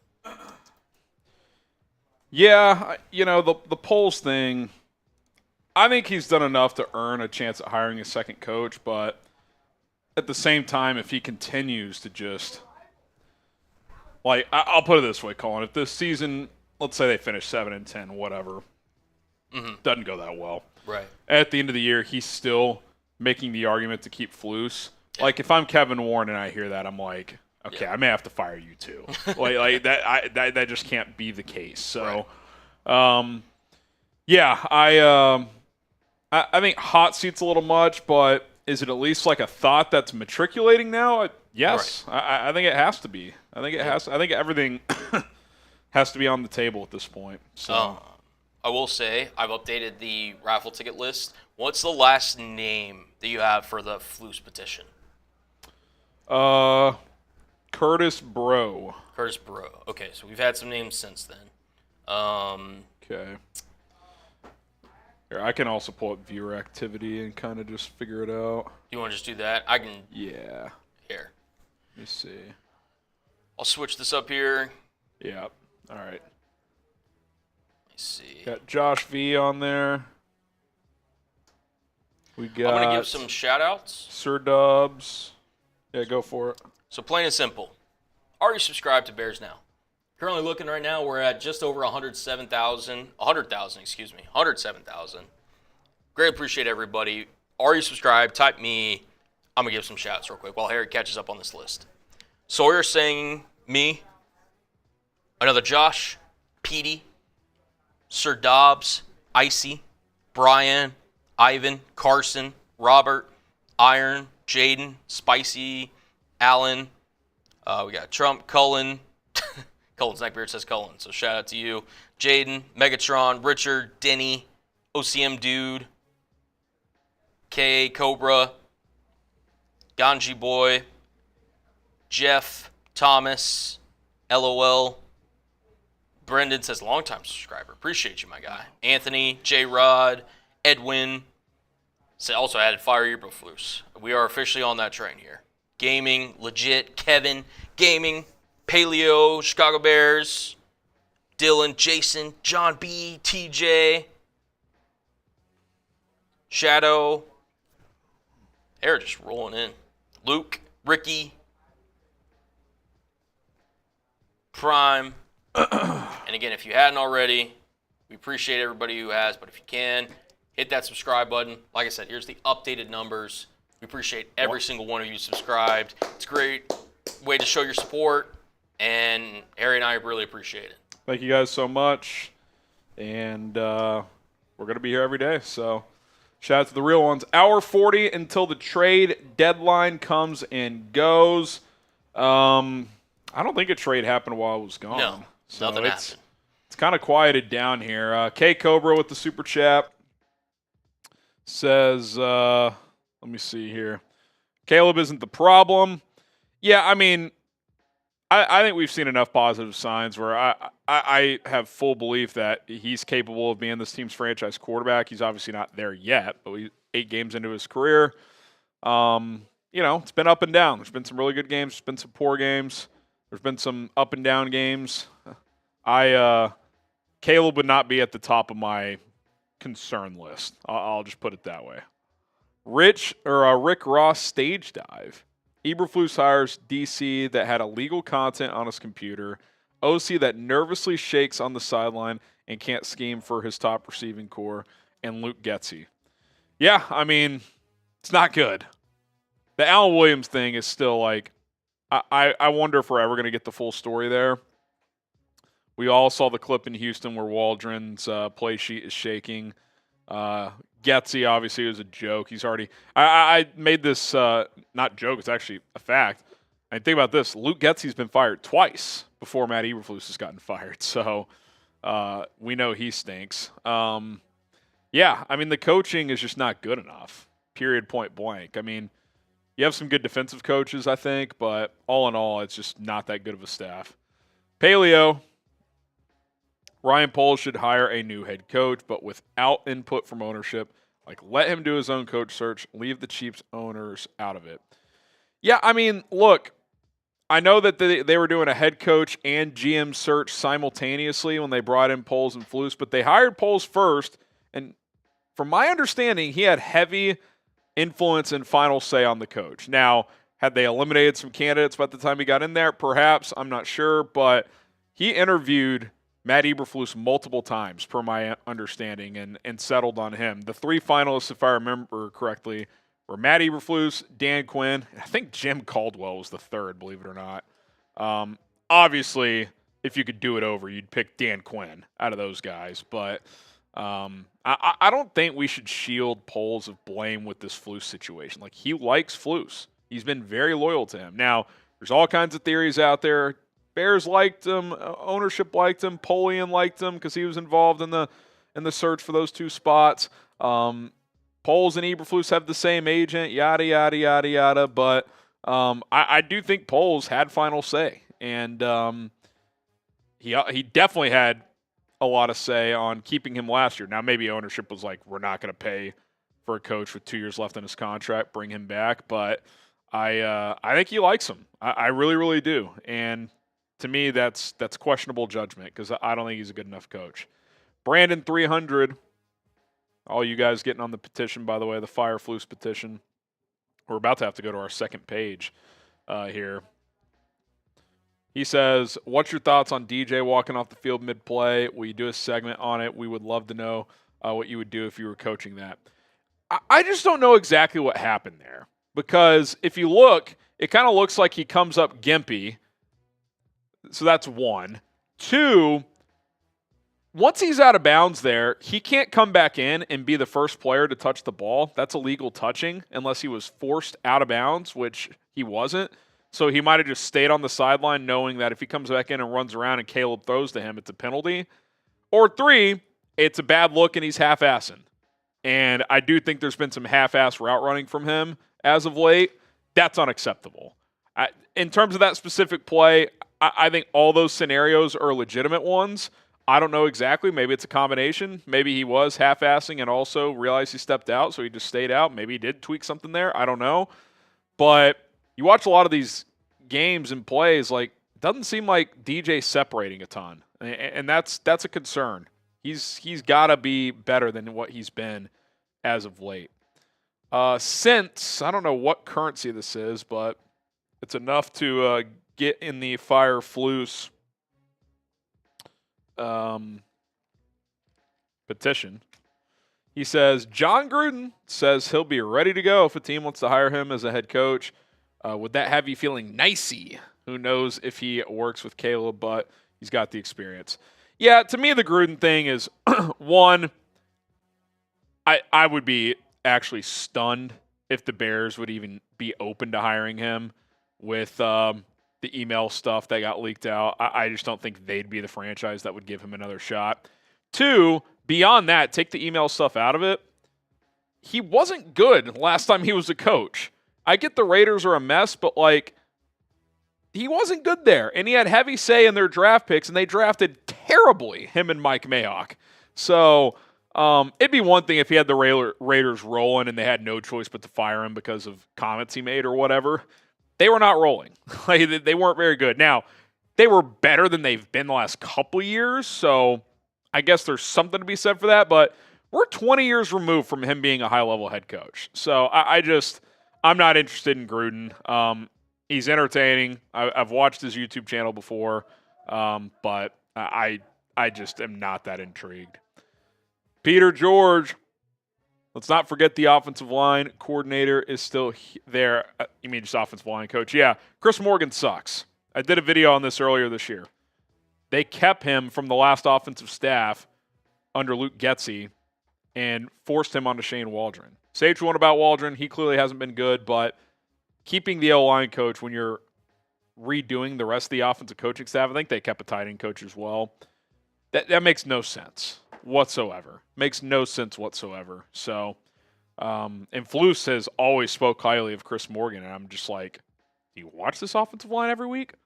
Like, it's one thing if it's just a talent issue, but, like, you're not picking up stunts. You're not passing off blocks. You're not just doing basic things, like college-level stuff. So, yeah, it's been bad. Hit that like button if you want the Bears to make a move. We got 250 likes. We'll take a shot for every 150, so I'll rip one here. Once we get to 300, that's another shot. Cheers. You want the Bears to make a move, or if you want some team to make a move, like this video, and let's get it popping. Let's get it popping. All right. Gunga says, what did I miss? You want to just cycle through some of the trades, Colin? Just starting with the ones, let's just start with the ones today. So I guess Za'Darius would be the first one. The Lions trade for Za'Darius Smith. They also got a 2026 7th-round pick. Cleveland gets a 5th and a 6th back, one this year, one next, or one in the 25 draft, one in 26. I think this kind of shows that it's buyer's market for the most part. That is not a lot to give up for a player of Za'Darius Smith's caliber. Obviously, he's not in the Micah Parsons, Maxx Crosby, Myles Garrett level player, and he's a little older, but for probably the best pass rusher on the market, 2 late day 3 picks, plus you get one back, pretty good for Detroit. So they're trying to make a run. He's not going to fully replace Aiden Hutchinson, but he'll help, no doubt about it. The Bears made a trade. They traded Khalil Herbert to the Bengals for a 7th-round pick. Obviously not much, but better than a pick swap, which is what I honestly thought it would be if they traded Herbert. And, when you're telling the world he's out of your rotation and he's a rental, a.k.a. a free agent after this year, you're not going to get much for him. Excuse me. So, bottom line is it was either keep him, and if an injury occurs, he can help you down the stretch, or trade him for a pick, and they opted to trade him. This one caught a lot of people's attention. Jonathan Mingo to Dallas and a 7th for a 4th. A 4th-round pick for Jonathan Mingo when DeAndre Hopkins goes for a 5. I mean, even Mike Williams today, who we'll get to, went for a 5, and, at least he's more accomplished than Mingo. Like, this just feels like bad market evaluation for the Cowboys. Now, a big difference here is he has 2 more years on his rookie contract, but he's done nothing in Carolina. Absolutely nothing whatsoever. Never has scored a touchdown in 24 career games. So I think Dallas pretty clearly overspent here. The biggest trade of the day, Washington gets Marshon Lattimore and a 5th. The Saints get a 3rd, a 4th, and a 6th. So, they kind of, if you add up all that value, they probably sent the Saints like 2/4 for Lattimore. That's probably about where that math comes in between the picks going back and forth. And I said it earlier, and obviously the Bears wouldn't have traded for Marshon Lattimore because they don't need a corner. But what if the Bears had won that game, knocked that Hail Mary away? And what if they had beaten Arizona last week and they were 6-2 right now, whereas Washington's the team that's 7-2? Would the Bears have taken a swing at somebody today? It makes you wonder. Instead, you're 4-4, and you are where you are. So it's crazy how one play can change things. Mike Williams, I mentioned him. The Steelers finally get a receiver. Jets get a 5th-round pick. Surprised they got a 5th, to be honest. He has not done much at all. Obviously, he has a pretty good history. And I will say this, with the way Russell Wilson plays quarterback, throws a lot of jump balls, that's something Mike Williams specializes in. So you've got him on one side, George Pickens on the other, Calvin Austin in the slot. So Steelers add a receiver. I think a 6th would have been more appropriate in terms of value. But they at least, add a weapon here. All right, if you want to go watch the Bears play a game, still have plenty of home games down the stretch, including the Patriots this week, which might be their best chance to win a game here. So if you want to go check that out, get your tickets with Game Time. Today's show is sponsored by Game Time, where you can get the last-minute tickets for lowest prices guaranteed. Football season's ongoing. Basketball and hockey are underway. College football down the stretch. And there's nothing like being at a big sporting event in person. It's just awesome. I've used Game Time to go watch my alma mater, TCU, play on numerous occasions, and including the day of events. I know the Frogs have a couple of basketball games coming up, and I might just hop on Game Time, go to a couple games because they look pretty good in their opener. Use their feature called Game Time Picks, which makes getting tickets to see your favorite teams play much easier. It'll filter out the fluff of thousands of tickets and kind of narrow your search based on your budget, etc. You'll just be able to see different price points on the venue map, and you could say, okay, this is too expensive, or I could pay a little more than this, okay. All right, second level, that's kind of what my budget is. It's just a lot easier, so be sure to do that. When you're getting your tickets, it's going to cut your time probably in half, if not more, because you don't want to be just stuck on the app for hours. Whether you're getting tickets for a sporting event, concert, comedy show, or anything else, Game Time has you covered with views from the seats, super deals, which are the best bang for your buck, and again, last-minute tickets, lowest prices guaranteed. So here's what you need to do. Download Game Time right now. Use code CHATSPORTS for $20 off your first purchase only. That's code CHATSPORTS, all one word, for $20 off. Terms apply. Download Game Time today. What time is it? It's game time. If you're just joining us, here's our super chat menu. $5 you can get on the Eberflus petition. We're 3 signatures away from filling out page 1, but don't worry, we got more paper here. So Eberflus petition, $5 or more to get on there. $10 gets you into our jersey raffle. $20. You could spin the roulette wheel. Sometimes we have to do something. Sometimes you guys have to do something. $50 gets you a Bears Helmet Hall of Fame sticker. You can join the dozens of people who are on there. And then for 1,000 total, we're going to do a beer boot race. I'll make this deal. We're at 330. If we get to 500, I'll at least take down a beer boot. So if you guys want to help us get there, we'll make that happen. Cullen, you made a face over there. Did a trade just go down? Smith is going to the Steelers. Okay, so they're loading up too. All right.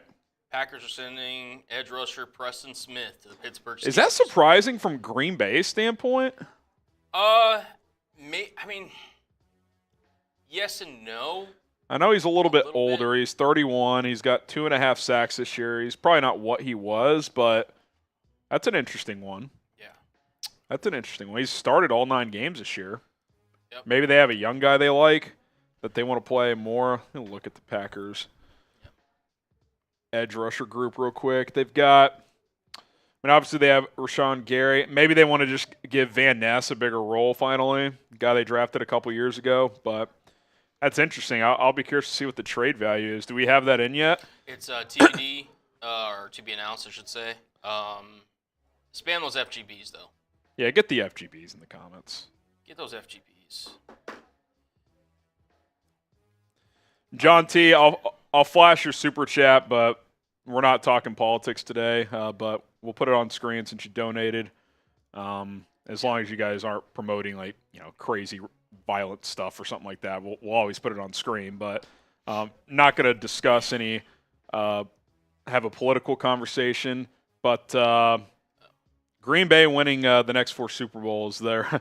I don't know if there's many things I wouldn't take over that. I'll just say that. You could talk me into a lot if that meant the Packers did not win the next 4 Super Bowls. Interesting. Plazu says FGB. Diego says FGB. We got Sedated Sith saying FGB. Thomas says FGB. Once that super comes in, I'll flash it. You're good. Do we have Peter George's? Did we flash that one? Yes. Yeah. Right, here we go, just in case. Oh, yeah, that's right. When we were talking about Chris Morgan. Yeah, he stinks. Yeah. Robert, Z, Lowell, Appreciate Nog, it, John. Charles, John. Yeah, again, appreciate the super chat. And My just general answer is there's a lot of things I'd rather have than the Packers win 4 Super Bowls in a row. Mm-hmm. That would be pretty miserable. Pretty miserable. Oh, man. I think, Cullen, too, if the Bears don't make any trades, we'll talk the Herbert trade, and then we'll hit the other trades on the back end, just kind of all the ones from today. We'll just make that the cut if that's what it ends up being. Obviously, got an hour 25 to go, but it's probably what we'll roll with. All right. Thanks to you guys for tuning in. Hit that subscribe button. We got you covered every single day here on Bears Now and up through the trade deadline. Still got an hour 23 to go, so rock and roll with us, and let's have some fun. Should the Bears fire Matt Eberflus? What say you? Type Y for yes. Type in for no. I think we know the answer to this one. Y'all know where I stand. I stand with Harry as well. Got Dwayne, Trump, Megatron, JJ, Thomas, Wasim, Jose, Mr. Perry, Z-Man, Brianna, E.T., Douglas, Andy, K. Cobra, Luis, Charles. Quick thing here. Zach Moss officially placed on IR, so to add to that Herbert trade, I mean, it was expected, but it's officially been placed. Yeah, they needed it back. Matt Eberflus in the chat says, please have faith in me. He actually said, please have faith me in. So I don't know if he's like intentionally stumbling over words. That's kind of funny. Sharif, Justin, Nathan, Santana. I haven't seen a single no in here. Not a single one. People are talking. That's tough sledding. K Cobra, any chance the Titans trade Jeffrey Simmons? If so, what would it take to get him? I think wasn't it reported last week they were not going to trade him? I'd be surprised, and it would cost. I mean, it might cost 2 ones, to be honest. So I don't think he's available, and quite frankly, I would not want to make that type of blockbuster move right now with where the Bears are at. Cool to make a minor move, but I think given the uncertainty about where the Bears could be at the end of this year in terms of a coaching change, etc., I'm not making that blockbuster splash right now. So to add to this, Rossini did say the Titans have received calls on Simmons, Arden Key, and Sebastian Joseph Day. Okay. Doesn't mean they're responding. Doesn't mean they're willing to deal. Those other 2 guys I could see. They're kind of, they're kind of in that Zadarius Smith mold, maybe a little worse, but second-tier pass rushers. But I think they would have to be overwhelmed to get to trade Simmons, right? I mean, I just don't think that's going to happen. Would you, Barry, like to run through the best available that could be traded? Yeah, let's do it. We'll start off with the quarterback position again. Probably not going to happen, but yeah, especially for the Bears. But Bryce Young, Anthony Richardson, Trey Lance, Zach Wilson. I think Lance now with Dak on IR. I mean, if Dallas' season goes south, do you just play Trey Lance just to see? I mean, he's obviously looked terrible in the preseason, but, I mean, maybe they just play him at some point. I could see Zach Wilson maybe getting moved if the team wants to get a backup. Running back, Miles Sanders, you could maybe think Chuba Hubbard there as well. Obviously, Herbert got moved to Cincinnati already from Chicago. Travis Etienne, there's been some talk there. We'll see. Antonio Gibson's another name that's been floated out there as well. You look at some receivers. I mean, if I'm the Panthers, if I can get any offer for Adam Thielen, I mean, that kind of seems like a no-brainer, does it not? I think – sorry, I didn't realize you were going to be there. No, you're good. No, yeah. I mean – you're not going to get much, but, like, conditional seventh, whatever, like – if I get a 7th, I'm happy. Yeah. If I'm the Panthers. Did you see that report that the Steelers inquired on Darius Slayton? Yeah, I did see that. I mean, Slayton's an interesting guy. I mean, he's having a pretty good year, honestly. Yeah, and I mean, to be honest, he's emerged as their number 2, obviously behind Malik Neighbors. And he's been better than Jalen Hyatt, who's obviously mentioned there. So, like, we'll see if one of those guys gets moved. KJ Osborne's been floated out there. I can't imagine that would be for much. Sounds like DK is not going to get traded, but there was some chatter there that maybe the Seahawks would consider that. Yeah, there was a report, I'm not sure from who, I'm going to check real quick, but basically all calls were non-starters. Metcalf staying in Seattle. Got what positions next? Oh, more receivers. Cooper Kupp. I'd be shocked at this point. Rams have won 3 in a row. Kendrick Bourne hasn't done much this year. Maybe he goes for a late pick. John Mechie, same deal. Brandon Cooks, interesting. If they just want to go younger, they just traded for Jonathan Mingo. Jacoby Myers, Elijah Moore, a couple other names to potentially monitor there as well. Tight ends, I doubt Evan Ingram gets traded, but that could be a big weapon for someone to add before the deadline. Hunter Henry, Tanner Hudson, Greg Dulcich for the Broncos. A couple other names to keep in mind as well. Offensive line, especially for you Bears fans here. Obviously, will they trade Nate Davis? Will they not? I'm not sure you can, given how beat up you are all of a sudden. So keep that in mind. But I think Brandon Scherff is the name to monitor to bring someone in. If it doesn't cost that much and you're still trying to help protect your rookie quarterback down the stretch here, I think that would be one to consider. Defensive line, we just talked about Joseph Day and Simmons. I think Joseph Day is significantly more likely out of those two players. Calais Campbell's an interesting one, Cullen.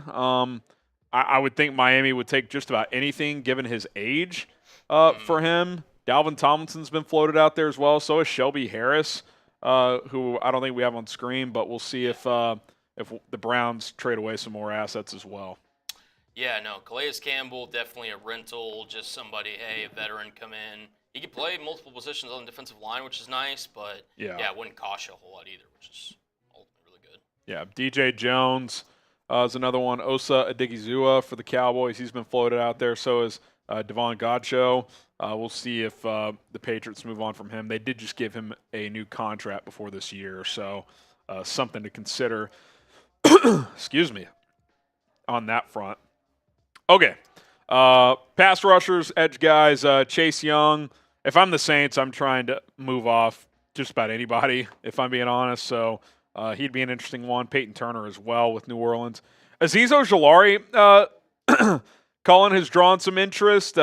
He's having arguably the best year of his career. The Giants also have Kayvon Thibodeau, who they just drafted, and they just paid and traded for Brian Burns. So are the Giants going to pay up for a guy who's going to be their third edge rusher? Yeah, I mean, they've already got so much invested on the defensive line, and to be honest, this would be one of my biggest targets if I'm trying to trade for an edge rusher. I mean, he's 24, like you mentioned. He's young, ascending, can get after the quarterback. I don't think he'll ever be a number one edge for a team, but definitely somebody that's young you could build around, and again, that you pay a contract. I mean, he's got plenty of good football ahead of him. So that would have been a guy had the Bears won at least one of your last two, or definitely both. Like, if you could get him for like a middle round pick and just give him an extension right away, like I would have been interested.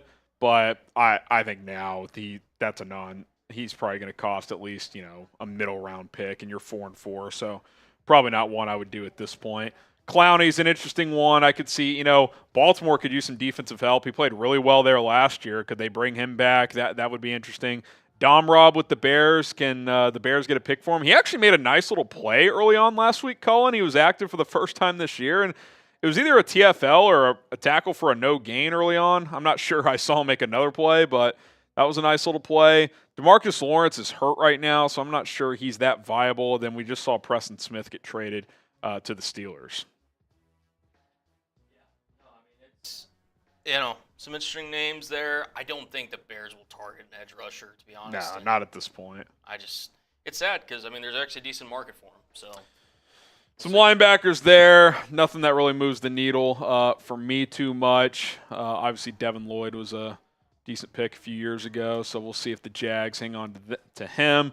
We saw Marshon Lattimore get traded to Washington. That's probably been the biggest move of the day. Washington could counter to move Emmanuel Forbes to at least get a pick back. I don't think you'd get much for him, but maybe they try to do that. Greg Newsom's been connected to trade buzz for a while now. Tre'Davious White with the Rams, and it sounds like they might just cut him if a team doesn't trade for him, so keep an eye on that. And Cullen is saying, wow. 7th round pick for Preston Smith. That's it. 7th rounder. Like, if you're the Packers. Wow.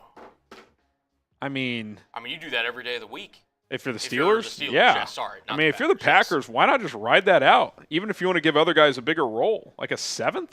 He's been there forever. 7th round pick. He's been there 3, 4. This is his 6th year in Green Bay. And just, see you for a 7th. Deuces. That's kind of surprising. Budda Baker. Safeties here. I can't imagine the Cardinals move him now. They're in first place. Yeah. I mean, I think they hang on to him. Malik Hooker is an interesting one. Kyle Duggar, we'll see. He signed a pretty big contract, so I doubt it. Andre Sisco could be one. Donovan Wilson. I could see Dallas moving off one of those safeties. Mike Edwards, if he doesn't get traded before the deadline, is going to get cut by Buffalo. So if a team wants to, do the classic late-round pick swap before he hits free agency just to secure him, they could do that. But otherwise, he's getting cut. And then Derek Force for the Commanders as well.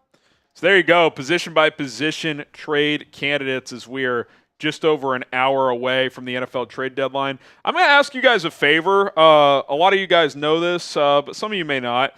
I also host a different YouTube show. It's called 4 Verts. I'll put the link in the chat right now, covering NFL and college football on a daily basis. So if you guys want to subscribe, show support, show love, go click that link in the live chat right now. If you're just a fan of the NFL as a whole, if you're a fan of my commentary, if you follow college football, or if you want to follow it closer, I'm putting videos out every single day. I'm trying to get this channel to 5,000 subs ASAP. Got over 1,000 people watching. I know not all of you guys have subscribed.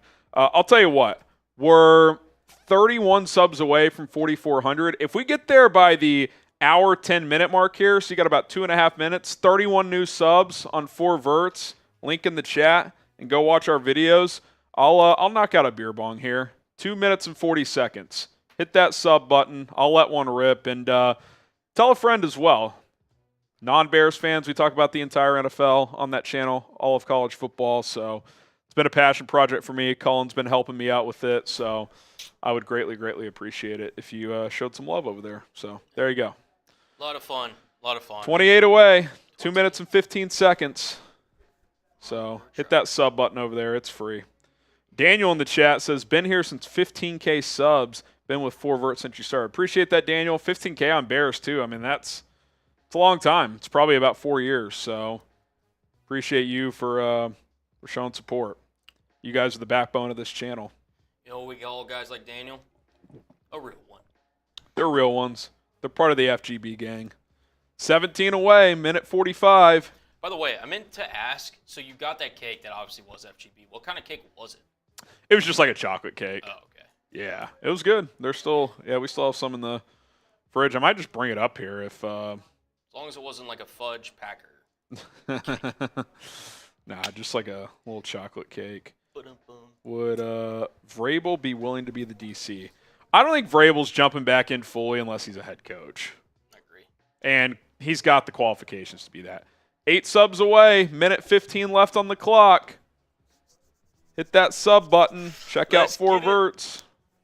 Let's go. Get those subs. Kevin said he just subscribed. Thank you, Kevin. Yeah, and let me know in the chat. Type 4V in the chat if you've subscribed to 4 Verts. I'll get some shout-outs.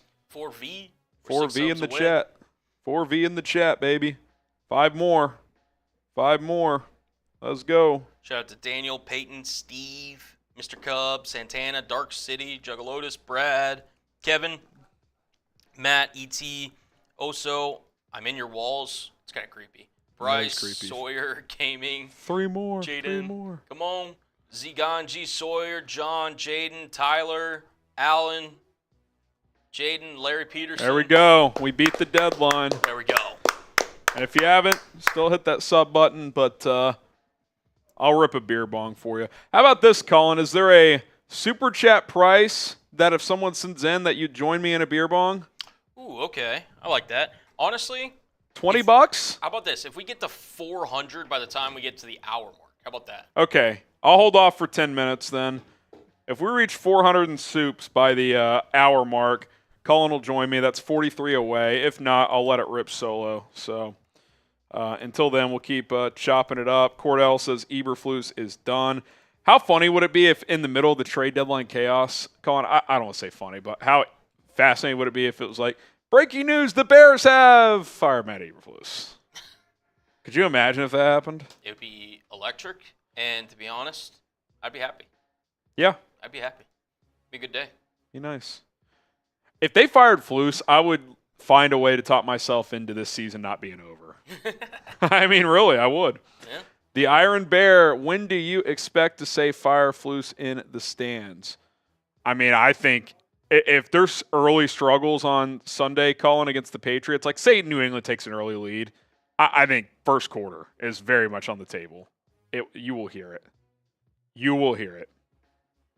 And look, that sucks for him. It's not fun to hear, but fans are fans.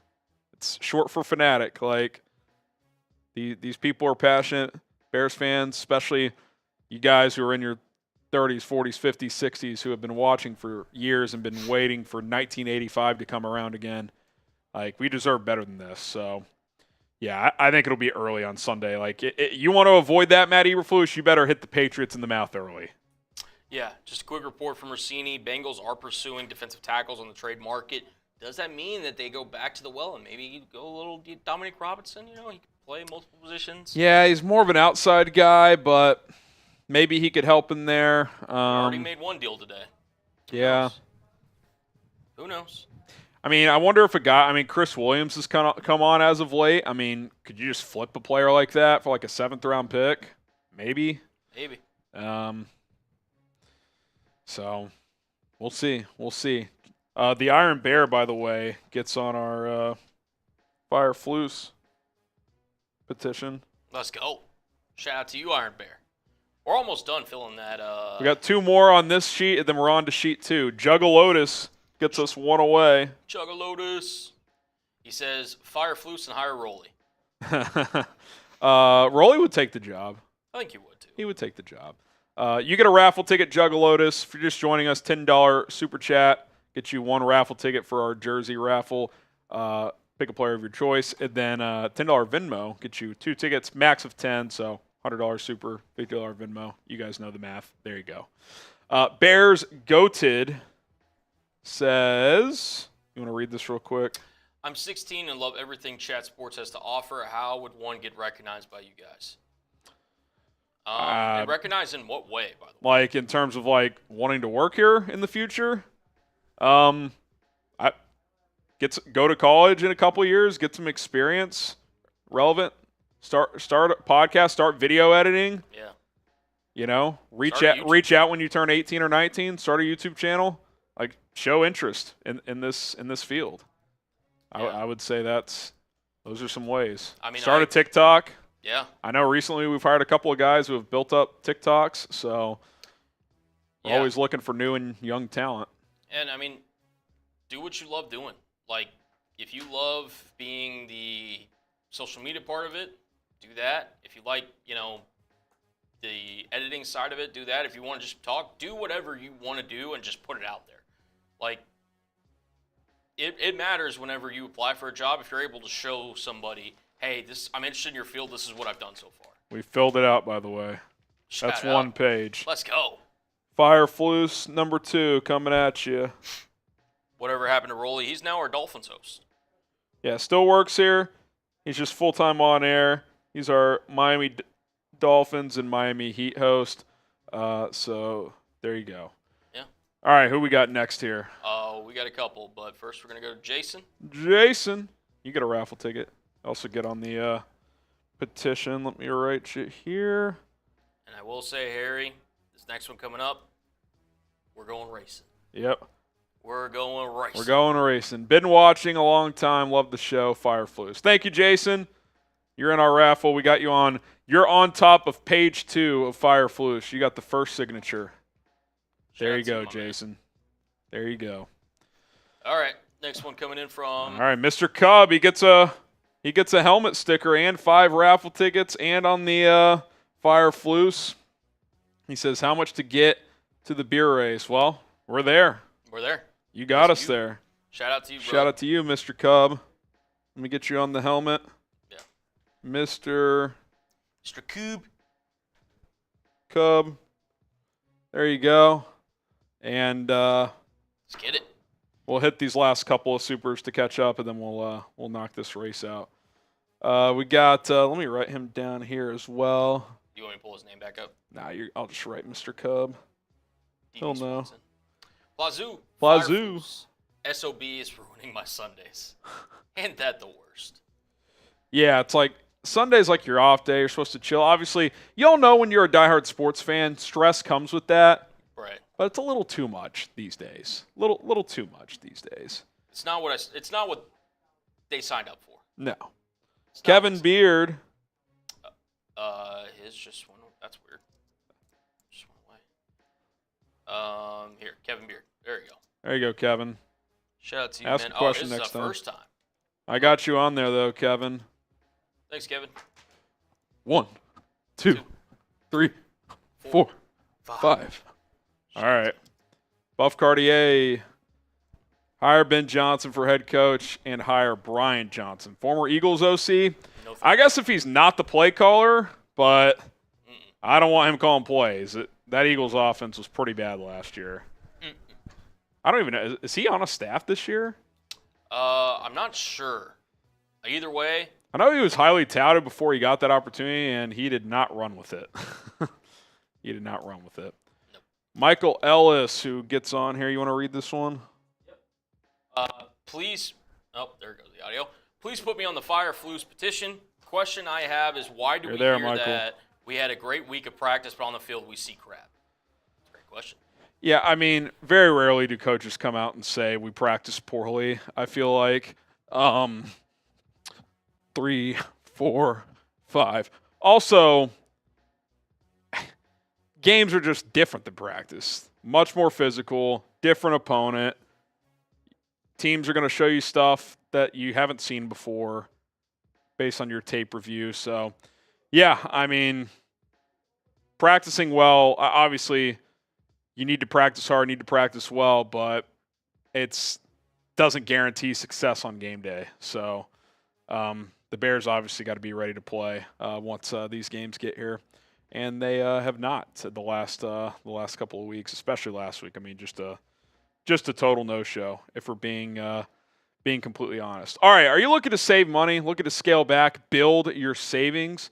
You can do all of that with Rocket Money, as they are a personal finance app that will find and cancel any unwanted subscriptions that you may have. And trust me, you probably have a few, because most Americans think that they are spending about $62 per month on subscriptions. But get this, the real number is closer to $300. That is literally thousands of dollars per year, half of which you've probably forgotten about, just old streaming services, random things that you signed up for. Maybe you had a free trial and you've been getting charged for it ever since. Thankfully, I started using Rocket Money a while back, and they found multiple subscriptions I'd forgotten about, then helped me cancel the ones I didn't want anymore. With just a few clicks in the app, I was able to get rid of those subscriptions. They make it very easily.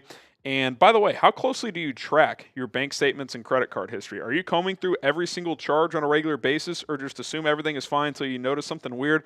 Honestly, I don't have time to watch my account super close, so with Rocket Money, it does all that for me, so I don't have to worry about it. And if something weird does pop up, they are going to notify me. So check out Rocket Money today. They have over 5 million users and counting, and have saved a total of $500 million in canceled subscriptions, saving members up to $740 per year when using the app's full features. So stop wasting money on things you don't use. Cancel your unwanted subscriptions today by going to rocketmoney.com/bears now. That is rocketmoney.com/bears now. Check it out. Link is in the live chat. Stay on top of your finances, set budgets, and cancel those unwanted subscriptions. Speaking of that, by the way, I literally just canceled a subscription this morning that I didn't realize I had, thanks to Rocket Money. Shout out Rocket Money, man. So shout out. 1 hour. Umar. 1 do we hour. have beef, bro? Say what? Do we have beef, Umar? He says Flus going to Seattle. No, he is not. He's going to. He'll be at DC somewhere, I bet, next year. No. Insert the team he'll be at DC for. Yeah, that's a good question. Let's see if we get that up there. I could see him being like, you know where I could see him going, actually? Where? He was Dallas's linebackers coach for a while. This thing with Zimmer has not worked, clearly. I could see them bringing him back for whoever the head coach is next year, being the DC. I could see that being the case. Yeah, where do you think Flus is going to be a DC next year? It's a great question. Someone says Cleveland, Jets, Atlanta. Raheem Morris is the head coach there, so I don't think they run a 3-4 anyway. Panthers, Cowboys, the CFL. I'm down on Flus too, but he's an NFL quality coach, just not a head coach. Back to Indy. That's an interesting thought. Gus Bradley's kind of average, although that defense has been better recently. Shanghai Sharks. Shout out Smitty. Ni hao. Ni hao. Harry, you have something to pay off to the people. Ben Johnson. I don't know if this is a new clip or not, but he said in a press conference, I don't know if this is a new role, but it says, I love play calling. If I took a head coaching job, I would want to be a play calling head coach. And I just quote tweeted it. Hire this man. Hire this man. You see the Raiders? What'd They've they do? officially named Scott Turner as interim OC, Joe Philbin, as interim O-line head coach, and have added Norv Turner to the coaching staff as a senior advisor. Dude, he's going to be like a shadow OC, I think. I think so too. I think he's going to be heavily involved, which is hilarious. Jeez. I'm not going to lie. When I saw Norv Turner, I was like, he's got to be 75 years old. And I looked up, he's 72. I didn't realize he was with the Panthers in 2019. That's not that long ago, but that's still half a decade out of the NFL. Yeah. I mean, that's a long time. Think about this, guys. If I didn't post a video on this channel for 5 years and then I just resurfaced, like that would be pretty strange, no? That's a long time. It's like a certain one of our channels here at Chat Sports. Kidding.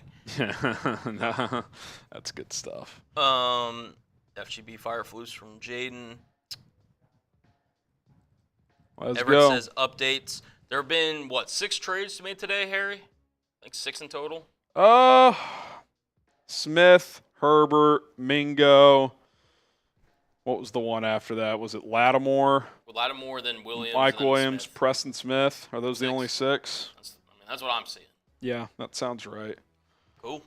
That sounds right. Eberflus going to the UFL. UFL. If he wants to be a head coach, maybe. Yeah. I asked earlier, Harry, while you were eating lunch, how many coaches would you not take over Matt Eberflus? I got a lot of different answers, but all were basically saying he's bottom 10 in the NFL, which I don't think anybody. Oh, bottom 10. I Yeah. think. Yeah, I mean, some let's were just. saying 2, 3, 4. We have time to kill. Go by division. Cool. Um, Do you want me to list it off, or? I got it. Yeah. Bills, no. I mean, or are we saying which ones you would or would not take over Eberflus? So would not, I guess. But that was the question. But I mean, either way, it's. So I guess the Jets situation, just because they don't have a head coach, I guess I'd rather have Eberflus.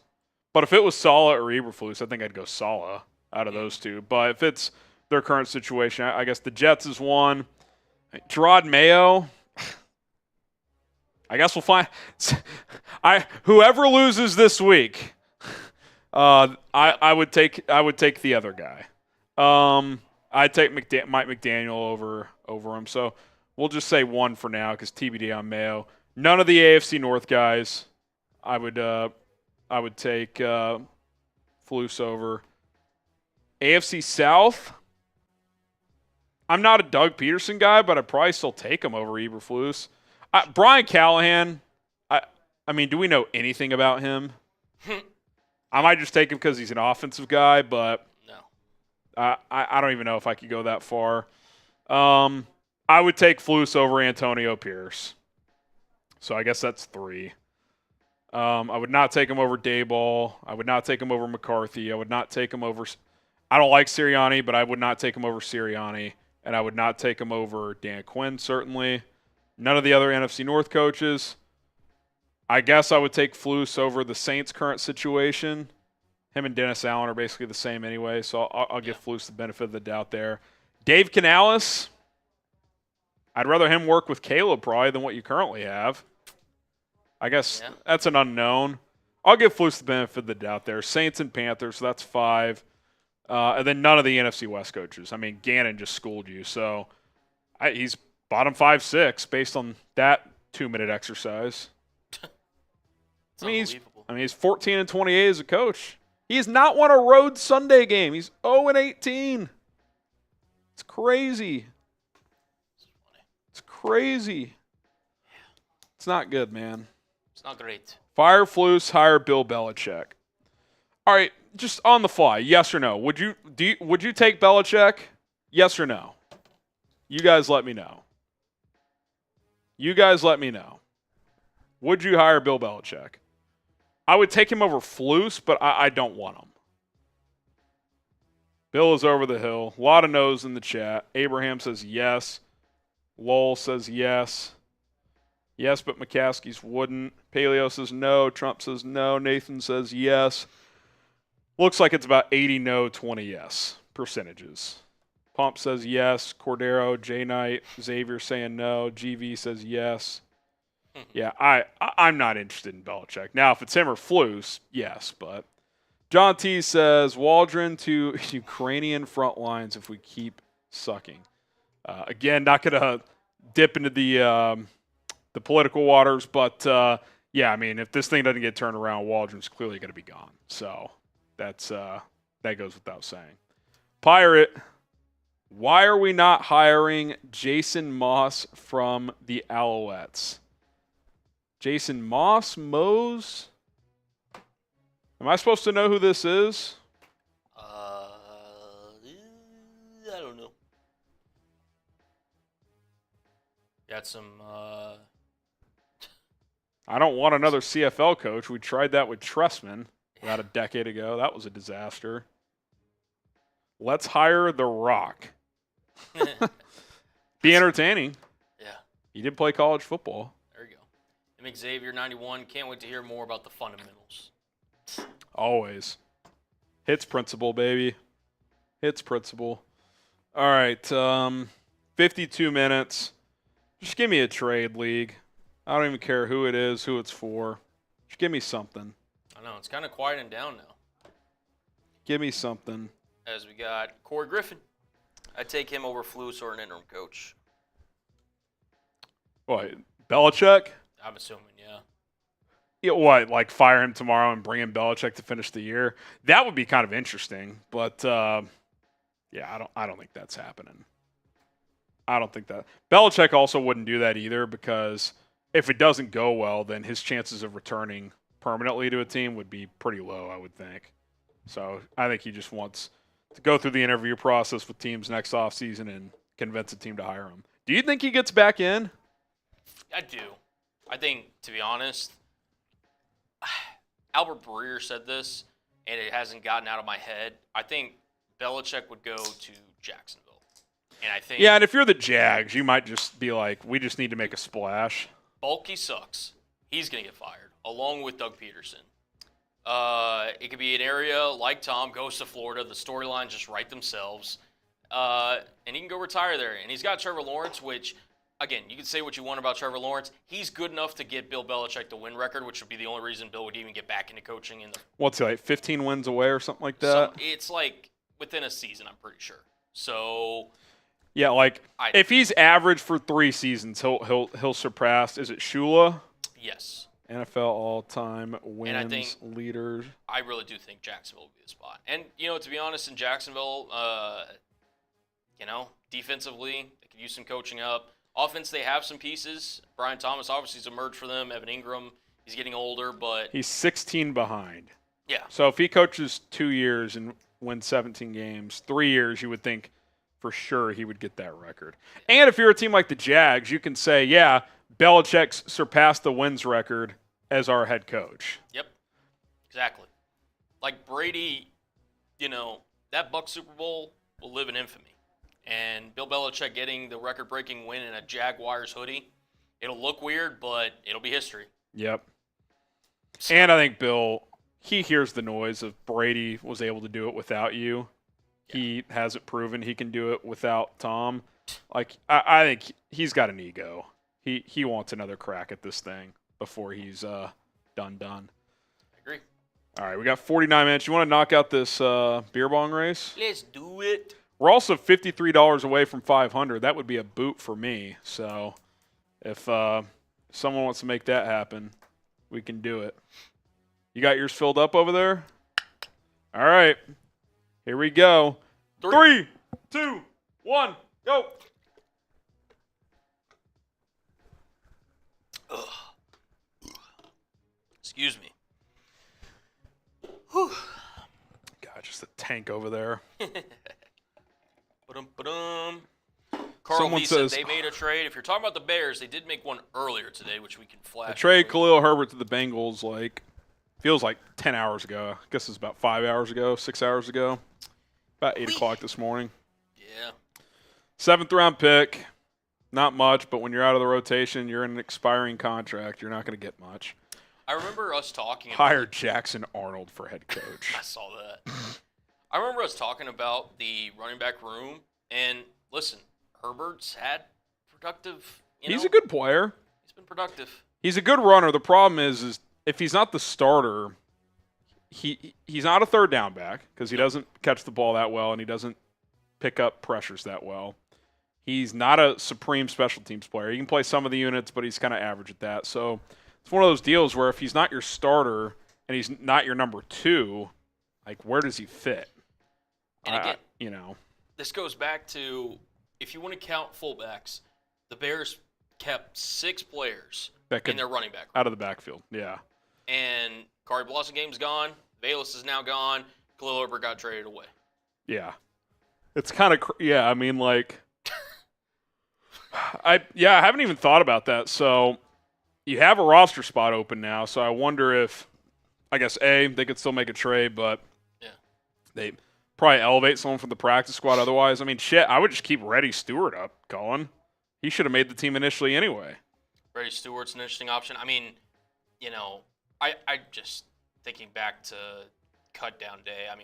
Could Baskerville have made a difference potentially? Still on the P squad. Guy like Brendan Bates, who the Jets poached. That could be another one. Yeah, just a lot of different options. Yeah. I don't want to get caught up on spots 51, 52, 53 necessarily, but keeping 6 backs, including a fullback, and half of them are gone by the trade deadline is not due to injury, by the way. It is kind of literally. It's crazy. Yeah, either waived or traded away. It's kind of wild. These guys' livers have to be trash. My liver's doing okay. Seltzer's a little more manageable, but I also I don't really drink too much. This kind of sounds weird. I don't really drink too much outside of work anymore, but I don't know if you can see that little lemon lime action. Got the water here. We're balancing it out. Oh yeah. Oh, the Ozarka is rocking here. You an Ozarka guy? I guess, dude. I guess it's the one that I always grab whenever I go to the grocery store. So sure. Yeah. Okay, Bears fan. What about hiring Kirk Cignetti, the Indiana coach? Can he coach in the NFL? I have no idea. Clearly a good college coach. Very. Trade for Arch Manning. We've reached that point of our trade deadline special. We're talking about General Booty, Jackson Arnold. Do we have a trade? No, but it's the opposite, actually. Giants to retain edge Azeez Ojulari per Mike Garafolo. So they are not trading away Azeez Ojulari. I do wonder, is this one of those, Giants leaked this out, all right, up your offers, teams. And Panthers to retain Bryce Young from Diana Rossini. Kind of figured that would be the case. He did win a game last week. Unless you're going to get a middle round pick, you might as well just ride this out, see how it goes the rest of the year. Yeah. Listen, clearly, Young isn't who the Panthers thought that he was going to be, but I still think that keeping him is probably better. If the best offer you're getting is a 6th round pick, I'd still just keep him at that point. He is coming off a win. So he's played a little better in the 2 games he's been back. He's going to have severe challenges because he's not a premier athlete. He's got an average at best arm, and he's 5'9". It's going to be difficult. You saw last week, Kyler, he has limitations, but he has a cannon of an arm, and he's incredibly mobile. Which, by the way, The fact that you lost to the Cardinals 29-9 last week, Colin, and he threw for like 140 yards, and did he ever end up scrambling? I don't think he ran once. I think he got active one time. Maybe once. The fact that happened, that was an embarrassing performance. They didn't need him. No. He made a couple like timely throws, and that was it. He missed Trey McBride wide open in the end zone. Yeah. He threw the ball away, and he was wide open. If you would have told me before the game, Kyler Murray would have had 0 touchdowns total, and he was under 200. I think he was under 200 passing yards. Was he not? I think he was. Oh, Murray threw for like $140. Yeah, as a Bears fan, you would have taken that all day, every day, and yet somehow now. People in the chat trying to catch me offside, saying Tevin just got traded. Oh, they were doing the same thing with Nate Davis just a second ago. That's how I was like, come on, guys. Come on now. Y'all are funny. They can't afford to trade Tevin. Their O-line is just destroyed.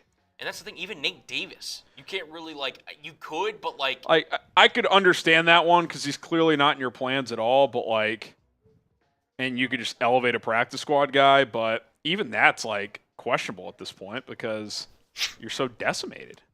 Very. Sub for Bears dubs. Not many of those recently, but we're staying live through the trade deadline. Khalil Herbert, the only Bears trade that has happened so far.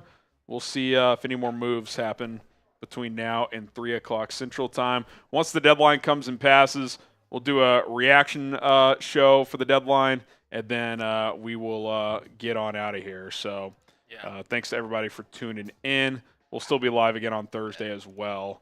And tomorrow we'll kind of get back to our normal schedule programming. Be the first. We'll hear from Flus again tomorrow.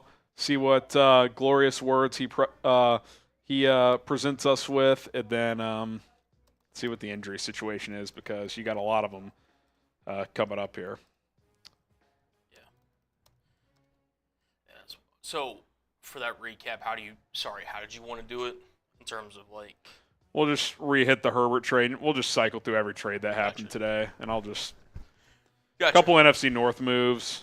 Preston Smith getting out, Zadarius Smith to Detroit. So that especially cool. Talk about the guys that they didn't trade. Yeah, and use that list 3 logo. Yep. Got him. You just do grade the Herbert trade and then. Actually, that's honestly a good idea, Harry. Let's pull that up. Down in the comments below, would you guys? Because I brought this up again. This is while you were gone. So here's the 3 trade candidates that have not been traded from the Bears that we think could be traded. Wide receiver Keenan Allen, offensive guard Nate Davis, and defensive lineman Dominique Robinson. Out of these 3, which one do you think in the last 41.5 minutes could/will get traded for the Bears, if anybody? I would still say Nate. Excuse me, sorry. I would still say Nate Davis is most likely just because his name's been brought up the most. Teams are always desperate for O-line play. Bears have reportedly been willing to eat money to move him. Bears are obviously thin up front now, so maybe that changes things. I'm not sure what you could really get for Dominique Robinson. Maybe it's a conditional 7th. I would be interested in trading Keenan. I like Keenan as a player, but he has not been as good here, and I don't think the Bears are using him properly. They're trying to make him a vertical weapon. He's never really been that. He's a short area quickness guy. I also think he would fetch you the most. I'll say this, Cohen. Mike Williams went for a 5 today. I mean, if you told me you could get a 5 for Keenan Allen, you traded a 4th for him, that wouldn't be that. That's not that bad of a loss. It really isn't. I mean, you got a half season out of him. Ooh, we got another trade. Sorry. The Rams are trading 2-time Pro Bowler Tre'Davious White to the Baltimore Ravens for a 2026 7th-round pick. The Rams are also sending a 7th-round pick. They're swapping 7ths. Holy crap. Tre'Davious White, what a fall from grace. He's so washed. He's so bad. All right. Tre'Davious White now being traded. Sorry for cutting you off. No, you're good. But yeah, if you told me you could get a 5 for Keenan, I'd probably just take it because I feel like you've got this DJ Moore problem now. You got to get him re-engaged. I think priority number 1, second half of the year is getting Caleb on track. I'm not saying Keenan doesn't help, but if you're using him the way you are, it doesn't. And B, his 2 primary weapons, Colin, moving forward are going to be DJ Moore and Rome Odunze. Let's feature those 2 guys every week and get a pick for Keenan and move on. That's what I would do. I think so too. I agree 100%. And then all of a sudden, Cole Kmet is, you would hope, back in the offense. Por favor. We'll get those updated numbers here for you guys here in just a second. Hopefully they're coming in. I don't know why it's not updating, but yeah. So it is a 2026 7th-round pick going to the Rams. The Ravens are receiving also an additional 2027 7th-round pick along with Tre'Davious White. Yep. Tre'Davious White thought to be one of the, top 10 corner in the league. He went from being an elite guy to, he's barely playable. This kind of just feels like a flyer from Baltimore. Guys have resurged under us before. Let's just see. Yeah. You're swapping 7ths. I don't think even Baltimore's expecting much here. I think they're just taking a flyer, seeing if they can make something work. Breaking in the chat. Waldron and Eberflus traded the Seahawks for a first and TK Metcalf. Imagine trading a first for Waldron and Eberflus. Seattle's done at least one dumb trade with the Bears. From their side, at least. The Bears got absolute value. Hui. That's many. I like that. That's pretty cool what Smitty's doing in production. That's what I'm saying. Yeah, if you want to see if that's doable, that's pretty cool. Hit that like button. I'll take another shot for 300 likes. Every 150, we're taking a shot. We're at 360. Yeah. Shout out to the real ones. We're also $50 away from 500. I'll do a beer boot once we get there. Cheers. Salud, brother.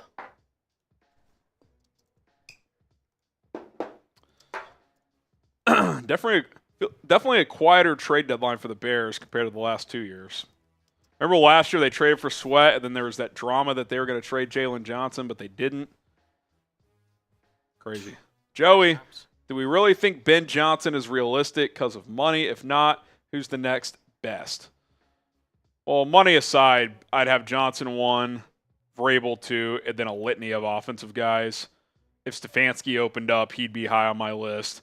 I'd be interested in Dayball if he freed up.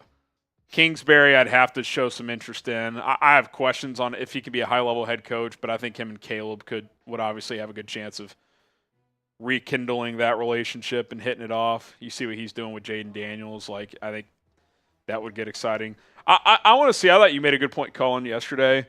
Let's see how Jaden and the offense play the rest of the year. Does it fade off because that happened with Kyler and Cliff a lot, or does it continue to be pretty good? And if it does, then I would think Cliff all of a sudden kind of reemerges as a head coach candidate again.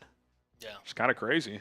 Which, look, and we've seen from Kyler, he's had some ups and downs. But for the most part, he's, so far this season, he's having a pretty good season. Yeah, Kyler's, they're in first place in the NFC West. No, yeah. Well aware. That's. Have the Cardinals played the Seahawks yet? No, we play them twice the next 5 weeks, I think. Including this week or in a couple weeks? No, this week they're on a bye, and I think after that they play. Actually, there might be 2 times the next 4 weeks. Actually. But yeah, they're on a bye this week. All right, Joey, appreciate that. Yeah, Corey, do you think Pete Carroll goes back? I'm sure he'd be interested, but I don't think he gets another shot. He wants to. I have a deep, dark theory. If USC were to move on from Lincoln Riley, which his buyout's like $90 million, so I don't know if they would. They'd probably give him at least one more year. He's like, isn't he like teaching a class at USC or something? I think he is. So he's like, would they just bring him back? Well, so he's doing that. He's got again, ties to Washington, University of Washington, because obviously I think his one of his kids is a coach up there. He's got ties to Seattle still, obviously, even though that's pretty much still. So he's in the NIL era, I think he'd be open to returning to USC. He, to me, again, won a Super Bowl, got to another. He clearly successful in both, which it's rare to do. Yep. He, to me, personality-wise, always struck me more as a college coach. Yeah, he always seemed younger than his years, just energetic guy. To your point, he obviously was successful with both. I think he'd like to coach again, but like Belichick, he's pretty old. I mean, he's in his 70s, so Yep. I think they're both relatively young for 70-something-year-olds, but Right. teams are hesitant to bring in guys that old because they know it's not a long-term solution. Which, I mean, again, like, he acts like a young 73, 74, however old he is, but It'd be one thing if, like, it was a guarantee, like, hey, you're only going to have this guy for 5 years, but you're going to be in the mix every year. That's not a guarantee. right. Like, things started to slip late in Seattle. Obviously, things just fell apart with Belichick, especially from a player personnel standpoint. He just couldn't draft. Yeah. So He had a major advantage when he came out because obviously he'd been coaching against those guys in college for years. And obviously Schneider and him worked out really well. Just didn't end that way. yeah, So, but I think if you just need somebody to bring energy to a program, I mean, he could do that. you can. Definitely do that.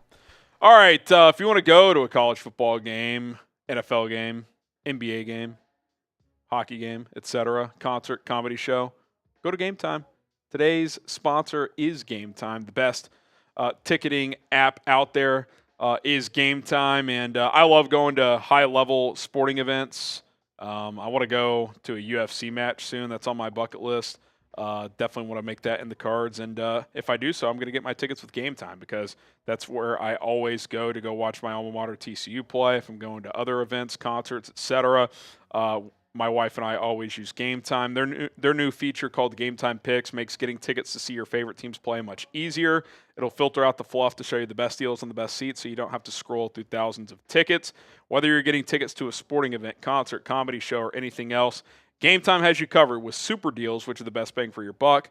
Views from the seats, always important to know what your vantage point is, and last-minute tickets for the lowest price guaranteed. So what are you waiting for? Download Game Time today. Use code CHATSPORTS to get $20 off your first purchase only right now. That's code CHATSPORTS, all one word, for $20 off. Terms apply. Download Game Time today. What time is it? It's Game Time. All right, name a player the Bears should trade for. We got 32 minutes.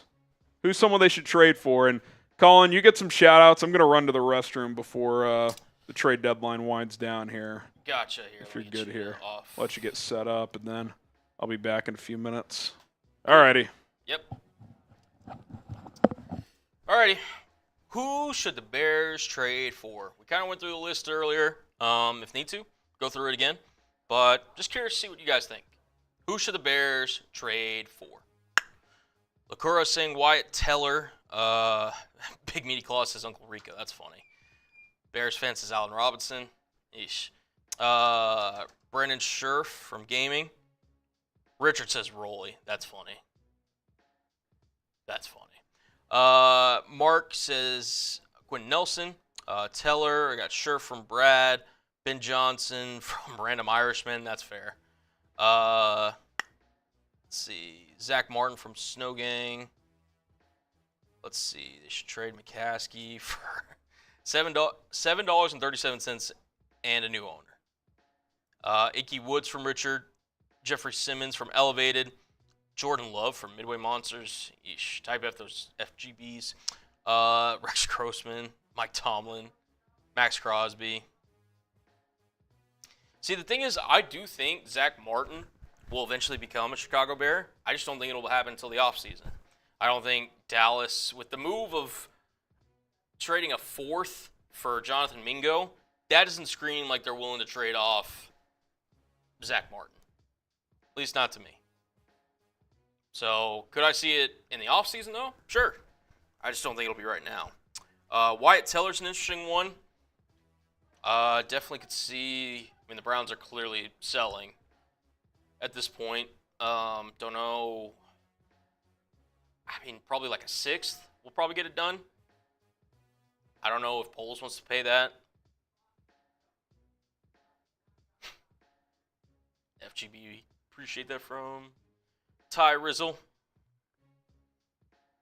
Mike McCarthy, that's funny. Brandon Scherff from Ernie. Myles Garrett from Waddle. To be honest, and this kind of sucks to say, if Myles Garrett, Maxx Crosby, Micah Parsons, any of those guys would have gotten traded as an edge, Detroit probably would have paid the price. And they did, getting Zadarius Smith. They got probably the best one available. Martin probably, I mean, he's definitely on the back nine. Zach Martin, though, but I do think he's got at least 1 or 2 more seasons in him. Richard says Mike Ditka. That's funny. Leon Sandcastle from Bears Fan 12. Gotta love it. All right. Did get a super. Did it load? From Beth. Did you watch Chase Daniels breakdown Bad Look? I personally did not. I'm not sure if this one was. I'm not sure, because he does do a few breakdowns. I'm assuming it was the one that we talked about earlier. Didn't sound great. Did not sound great. So, definitely something to keep an eye on there. All right. And then, bang. Sure, if you hadn't already, please subscribe to Chicago Bears Now. Tell you what, if we can get to 107,150 by the time Harry gets back, I will do a beer bong. Ripped one earlier, but I'm feeling generous. If we get to 150 in subs, by the time Harry gets back, 107,150, I'll do a beer bong. Or, if you guys get us to $500 in Super Chats, I'll do one as well. So, making some deals here. We got just under 28 minutes for the NFL trade deadline. So, either feel free to subscribe, help us out that way, or Super Chat if you guys are feeling nice. And we'll get to drinking. Smoking Jay might be a good head OC. That's funny.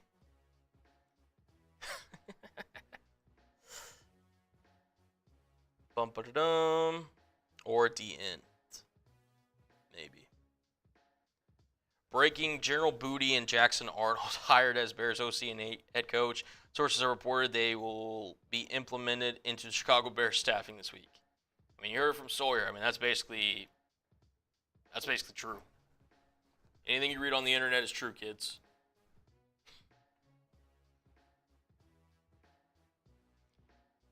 Bum-ba-da-dum. Any hopes for the O-line in the 27 minutes?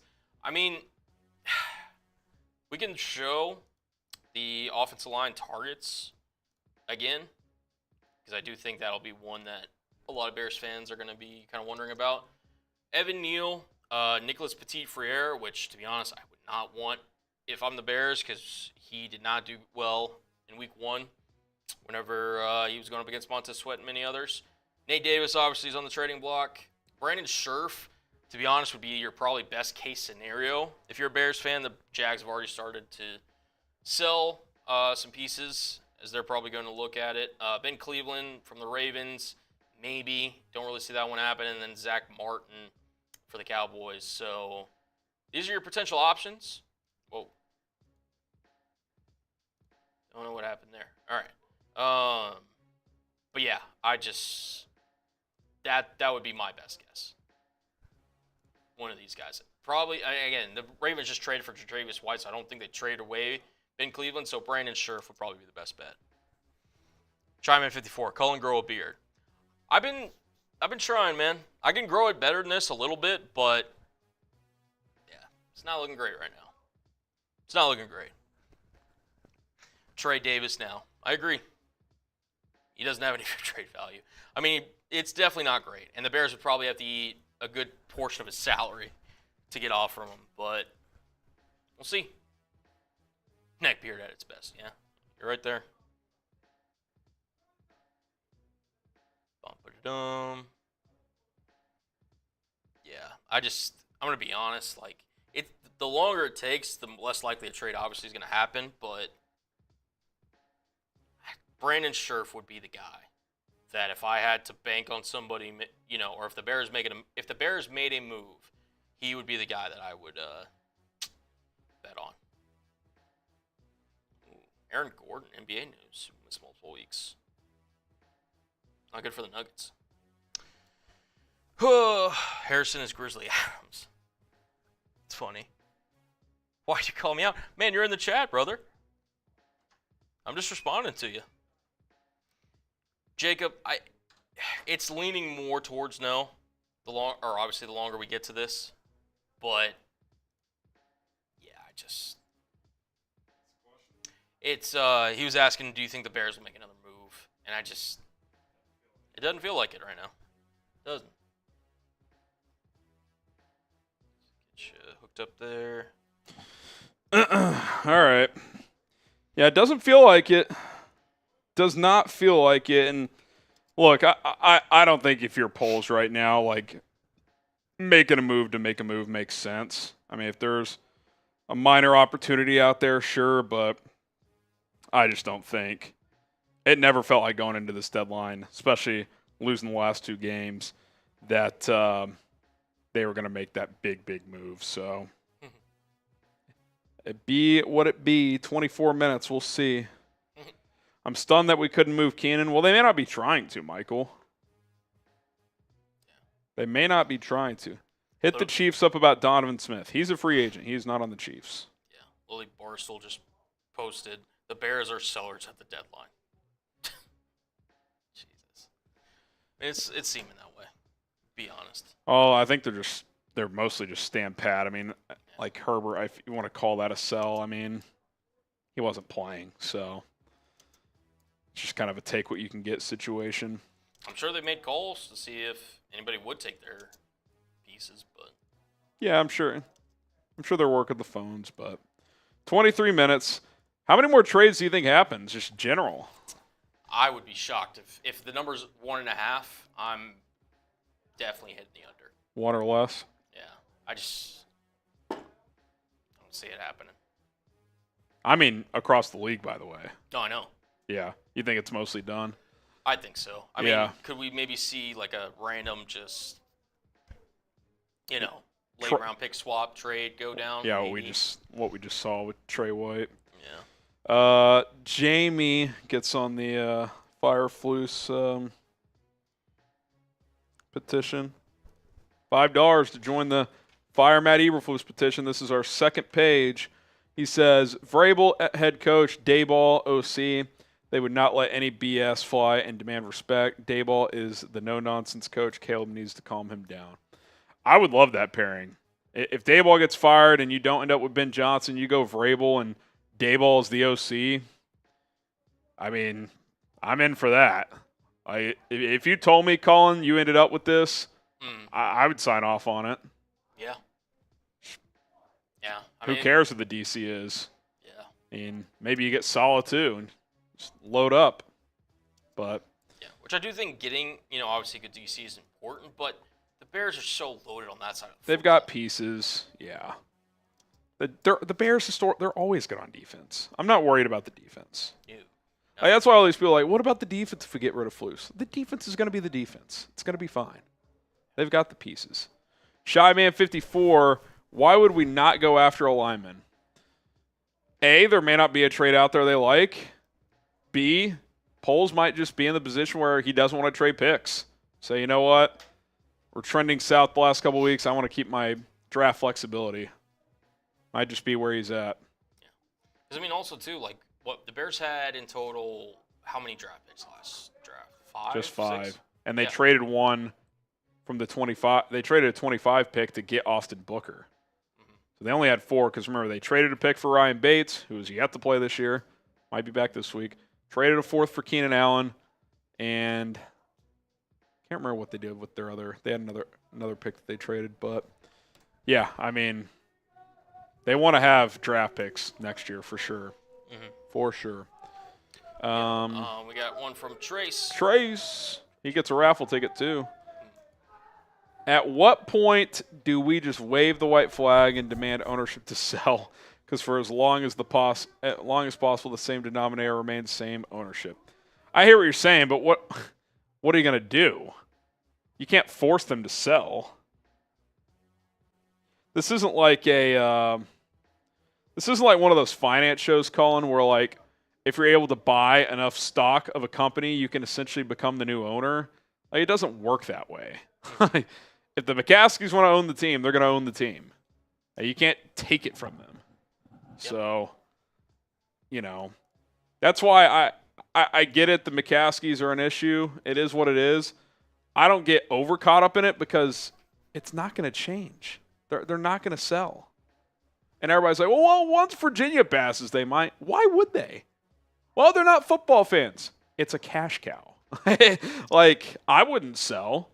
No. You just hire people to run the thing, and you just hang out. Mm-hmm. You just hang out, and you go to owners' meetings 3 times a year and do things in the community and just, sit in your booth during the games. It's pretty easy. It's pretty easy. Trace, you got on the Eberflus petition as well. We filled out the first page, front and back, 140 signatures. We're up to 147. $5 or more, you get on the Eberflus petition. $10, you get a raffle ticket for our jersey raffle. $20 will spin the roulette wheel. $50 gets you a Bears Now helmet sticker. And, of course, you'd get your 5 raffle tickets as well. And then if we reach $500, we're at $478 right now. I'm taking down a beer boot. We're $22 away, so got to get there. Once we get to 500, I'll take down a beer boot or a Happy Dad boot. All right, 18 minutes and counting. 18 minutes and counting. Got another one from Trace. Trace, he says, I know it's impossible, but don't go to the games, 1. 2, don't buy merchandise. 3, don't watch them. 4, don't talk to them. All comes down to the people, but people want, what did he say? People won't. Him. Yeah, he said, correction, don't talk about them. Yeah, I mean, living in DFW for a long time, people have been saying this about the Cowboys for years. We'll just stop going to games. People are always going to go to the games. It just, visiting fans are going to go. People who, even people who hate Jerry Jones are like, well, if I can go to a Cowboys game, I will. Like, they're going to go. And I've said this before too, Colin. I said this the other day. The NFL, these teams make money primarily on their TV deals. They obviously don't want empty stadiums, these owners. That's a lot more revenue they can get for tickets, jerseys, beer at the games, food, all that stuff. But they would still make a profit on TV alone. Like, the COVID year is a good example. They still did pretty well as a league. So, I think it's one of those deals where it's like, yeah, you can say this, we're going to boycott the team. The Bears are going to fill up that stadium for the most part, and they're going to make plenty of money. I mean, the NFL, to give you guys an idea, the owners could have the regular NFL slate, have, say they make the playoffs and everything, go to the Super Bowl even. They could have an empty stadium for the entire season and still make a profit. Yeah. Like, it's... Sounds crazy, but that's how much the TV money is. It's insane. Like, and it sucks, but that's just the power that these NFL owners have. Yep. So, Yep. Make sure, if you haven't already, subscribe to Bears Now. If a trade does happen, if any news happens, any rumors, all that good stuff, Harry and I have you covered. Make sure you subscribe, stay locked in, because we're not going anywhere. Post-trade deadline, all the way through. Actually, if we don't get to 110,000 subs by the end of the day, the channel's being canceled. Kidding. But no, we appreciate all the subscribers, all the support you guys have shown. I know the last few weeks have been tough, but listen, we're just going to keep plugging away here, and hopefully the Bears get a win on Sunday, get to 5-4, and take it from there. So, got to keep this train moving. Although, if you're on the Eberflus train, you probably want the Patriots to win this week. As much as that sucks. I will not be rooting for that from the beginning of the game. I will say if they are down late, that might shift, but I will be cheering for a win on Sunday. Let me ask you a question, and you'll find this kind of funny. If the Bears, again, you'll have to see how it happens. If the Bears were to lose to the Patriots, on a scale of 1 being how disappointed you were at the end of the Cardinals game to the level of anger that you had at the end of the Commanders game, what type of reaction would we get? I don't think anything will top the only thing that could top the Cardinals one this year, or the Commanders one this year, I think, is a devastating loss to the Packers in Week 18 where a win would get you in the playoffs. I just don't think – because these games, the more you lose, the less they matter. So I think I'd be somewhere in the middle. I think I would just, for 10 minutes, just be like, are you finally going to change the coach now? Are you finally going to fire the coach? I'd be somewhere in the middle. I feel like last week I was kind of just like numb. I was like, you just got your ass kicked and didn't even show up. Yeah. That was just abysmal. The Commanders one's going to be tough to follow. I mean, a Hail Mary in which your player is turned around for half the play, your coach is doing dumbass shit. Yeah, that's going to be tough to top. Tough to top. Trace again. He's balling. Balling out. As much as that sucks, but do you think the NFL higher brass would even allow games with next to empty seats? Not a good look. They may ask questions. Yeah, I mean, look, like if a team had no one in the stands for their entire home slate, that would not fly with the NFL. That would also never happen because tickets would just be cheaper, and people who even are like, I'm not going, eventually be like, oh, I can go for $20. Like, you get a Panthers ticket right now, Colin, you get to the stadium for like $10. Yeah. Why would you not go? It's still the NFL. You can go watch the other team play. Literally. Like, visiting fans are more appealed to come. That's the thing that you guys underestimate is, like, road teams want to try. Like, the Bears were a great example last week. There was a lot Despite that loss in heartbreaking fashion the week before, they had like 75% of the fans in Arizona. Like, Bears fans always show out. That's why you guys are the best. That's why you guys are the best. All right, we got another one coming in. Another one. Another one. If it wants to load. Another one. Another one. Bears junkie. Bears junkie. 23 Hall of Fame. Shout out Devin Hester. You want to read this for me? Yeah, I got you. So you're saying that regardless of a boycott, they will make money regardless. So if that's the case, they can pay for their own stadium, right? Shocker. I will give the Bears credit this. They have pledged $2 billion of their own dollars toward a new stadium. That is way more than most owners are willing to do. They just want taxpayers to cover it all typically. So I will give them credit for that. If regardless of where it is, they're willing to front $2 billion. But yeah, I mean, it is always kind of funny. Like, oh, they make all this money, yada yada yada. Oh, we're gonna build a new stadium. Let's have Billy Johnson, the guy making $37,000 per year. His tax money is gonna help contribute to the stadium. Yeah, it is kind of funny how that works. Billionaires always they find their shortcuts, man. They find their shortcuts. I do think the Bears are more reasonable billionaires in that front. But they are cheap. We know that. 100%. Couple reports coming in. Steelers are waiving tight end Rodney Williams after making the trades they made earlier today. And then from Josina Anderson, the Cowboys and the Saints are not expected to make any additional trades before the deadline. Again. So the Saints only ship out one player?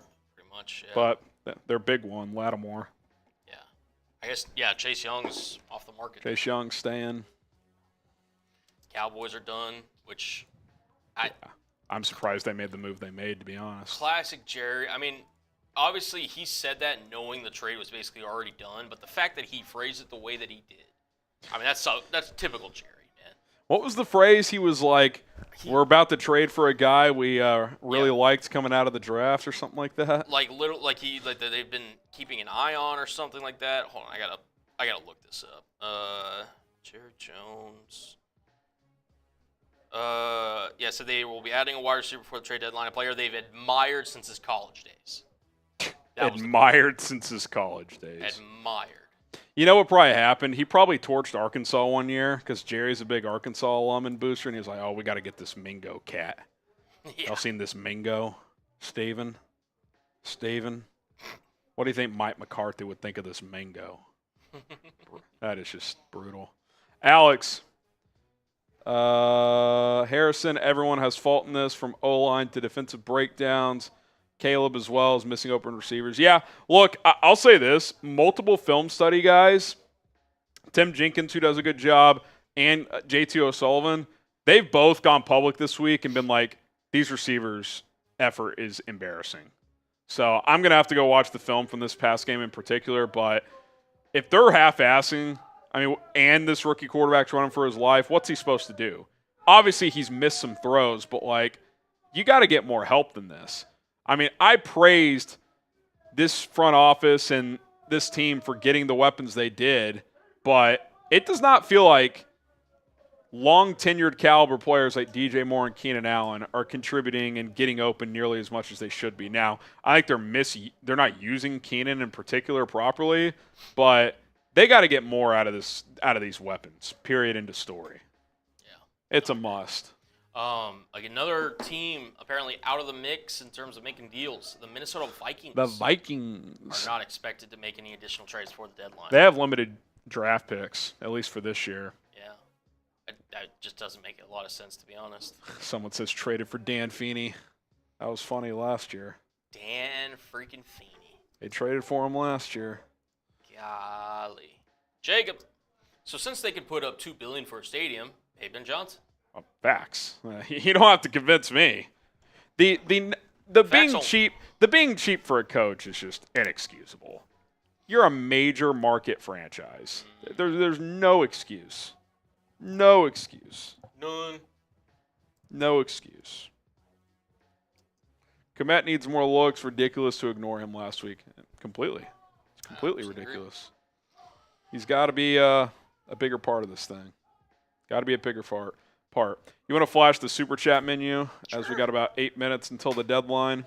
Yeah, we're waiting. And again, we'll give it some time kind of after, see if any deals trickle in. But yeah, exactly. $5 or more, Venmo or Super Chat will sign the Eberflus petition. If you want to get on there, we'll get you on there. We already filled out a full page front and back. This is our second page. $10 gets you into our Bears jersey raffle ticket. If you Venmo, you get 2 tickets for the price of 1 at H Graham NFL. Up to 10 tickets a person. So link is in the chat. If you want to do it via Venmo, $50 would get you your max ticket allotment. $100 in supers would get you your max on Super Chats. $20 will spin the roulette wheel. Sometimes Colin and I have to do something. Sometimes you guys have to do something. $50 gets you into the Bears Helmet Hall of Fame. $100 gets you on the boom board for the month of November. And then I told you guys I would do a beer boot for $500, which we just crossed, actually. I'll go fill that up real quick. You want to make a deal, Colin? We said 1,000 for a race. You go 700. 700. 200 more. We'll do a race. I get behind that. All right, I'm gonna go fill mine up, and we'll see if the people show out. Alrighty, you heard the man, or well, I guess you heard me too. $700. We'll race. Either way, Harry's taking down a boot. Don't let the man drink alone. Help me out. We get $700. I will drink with him. My guy. Trade for Harrison. It's weird. Commit once more. I think we all want more. All right. Let me put this back up there because I think we got some super chats coming in. First one coming in from Dempsey. Per sources, Tevin Jenkins is guarding interest from numerous AFC teams. Who is your source? Name them right now. We must know these sources. I don't think Tevin Jenkins would be the offensive lineman that gets traded for the Bears. But if you got a source, we know who had the inside scoop. You could be the next, what's his name? What's the source's name? Literally the guy that Pelissero got butthurt about. Oh my God, I'm blanking on his name. Jeez. The guy with the dog emoji on Twitter. I'm literally blanking on this right now. Yeah, Pretty Ricky. Thank you. Thank you, Nine. Jeez. I completely blanked on that. It's good to have the next Pretty Ricky here. Long story short. Shy Man. Trade for Ray Finkel. That would be something. That would be something. Alrighty. Like I said, if y'all can't / don't want to donate, that's totally fine. We appreciate all the support that we have on the channel. My deal's still up, by the way. If we get to 107,150, just subs, I'll take down a beer bong. So before the end of today's show. So it's there. We've got a couple deals for you guys. Up to y'all. So we'll see. Man, oh man. Link says, wow, they're really not doing shit. Yeah, it looks like it. It looks like it. Man, oh man.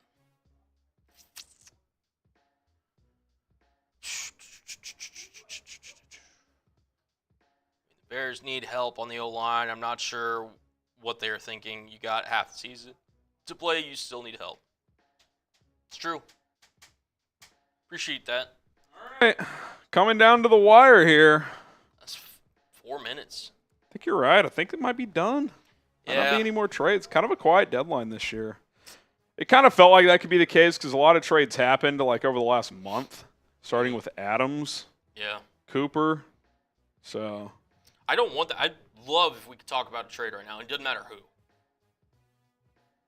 I mean, here, we'll just because we're here, I'm just gonna not that. I'm gonna just recap all the trades that have happened today. First one, Darius Smith got sent to Detroit along with a 2026 7th round pick in exchange for a 2025 5th and a 2026 6th round pick. Pretty simple. Khalil Herbert, Chicago's own, gets sent to Cincinnati in exchange for a 2025 7th round pick. Obviously kind of made sense from both sides. Bengals need a running back, Bears crowded backfield, and they got value, which didn't know if you were going to get.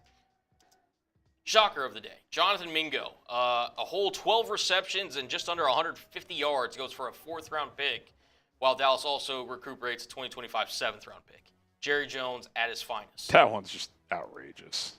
The probably headline trade of the day, safe to say, Marshon Lattimore and a 5th round pick going to the Washington Commanders in exchange for a 2025 3rd, 4th, and 6th round pick going back to New Orleans. Made sense after Dennis Allen got fired, and definitely the highlight of today's trades.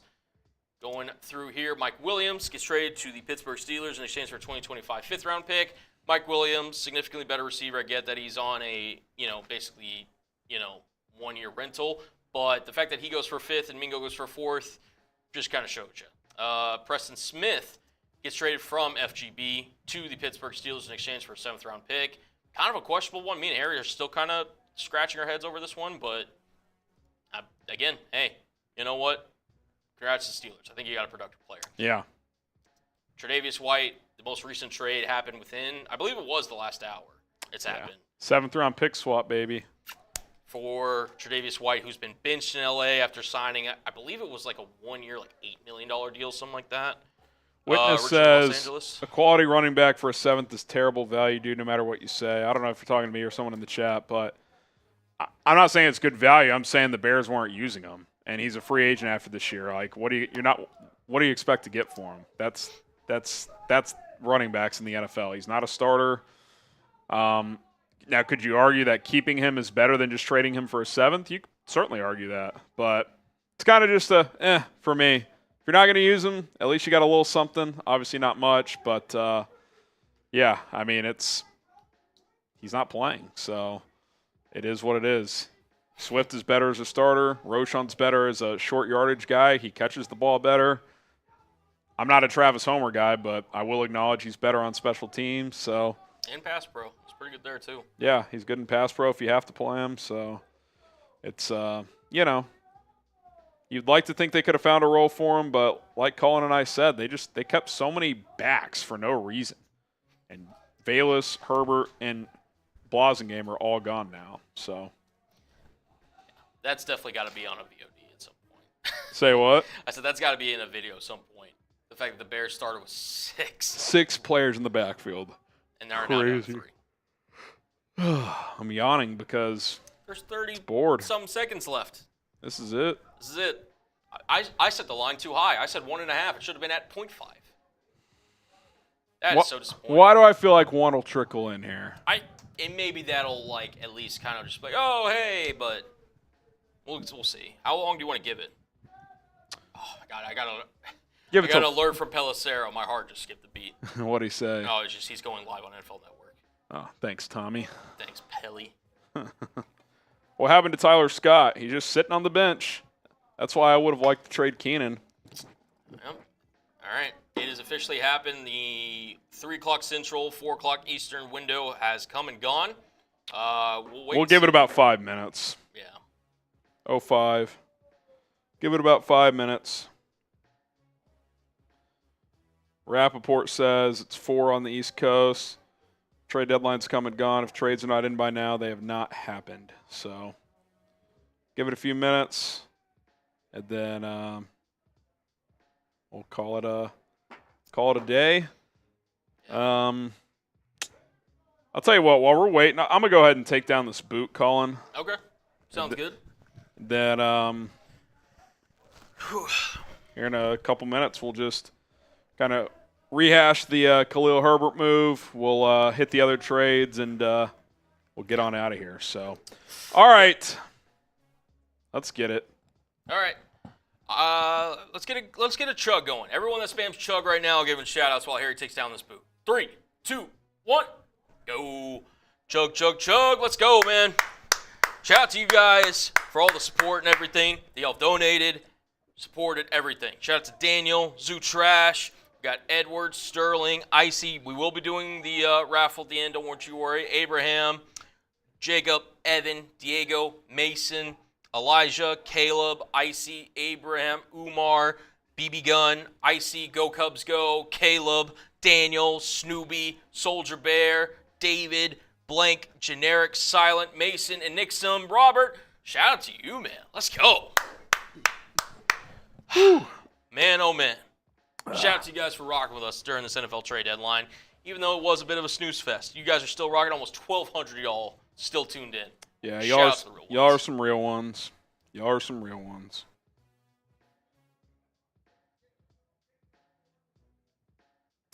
Shout out to the real ones. Yeah, we'll show love to Rocket Money. Give it a few minutes here, then we'll just kind of put a wrap on the trade deadline. All right.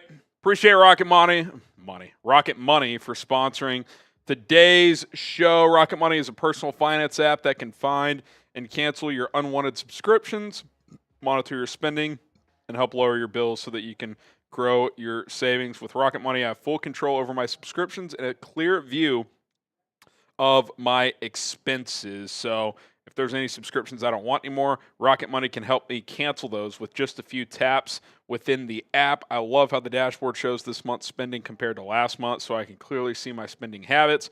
Plus, they'll help me create a custom budget and keep my spending on track. Rocket Money can even negotiate to lower bills for you, sometimes by up to 20%. Just submit a picture of your bill, and Rocket Money takes care of the rest. They'll deal with customer service for you. So what are you waiting for? Download Rocket Money today, rocketmoney.com/bearsnow. That's rocketmoney.com/bearsnow. They have saved their over 5 million users and counting, over $500 million in canceled subscriptions, and up to $740 per year when you use the app's full features. So one more time, rocketmoney.com/bearsnow to download the Rocket Money app today. Get started with Rocket Money. All right. Shout out to them. One trickled in. Oh, they did. Let's go. Texans are trading defensive tackle Khalil Davis to the 49ers. Hey, we got one. Yeah. 7th round pick in 2026. Oh, man. Harrison, your demeanor is that of someone who just lost their dog. Cheer up, dog. This is what being a Bears fan is all about. Oh, no, I'm good. I'm just kind of bored. I'm trying to entertain you guys, but the league's not helping me. No big trades. No big trades. Dick 85. He gets to be on the tittle or on the what? The what? The what? Flip that. I don't know what just came out of my mouth there. The Fireflus petition. There we go. Ditka 85 or Tittle, as Colin would say. I'll trade all of our picks and draft a running back from Boise State. I love Ashton Genty, but you got bigger needs. Swift has been a good player. You got him for 2 more years. Roschon's a good too. I do think drafting like a back on day 3 to come in here and join the rotation as your third guy makes sense, but I don't think taking your running back high is going to make a ton of sense. I like how Swift has been playing. I do as well. Let's see. All right, that trade is officially in.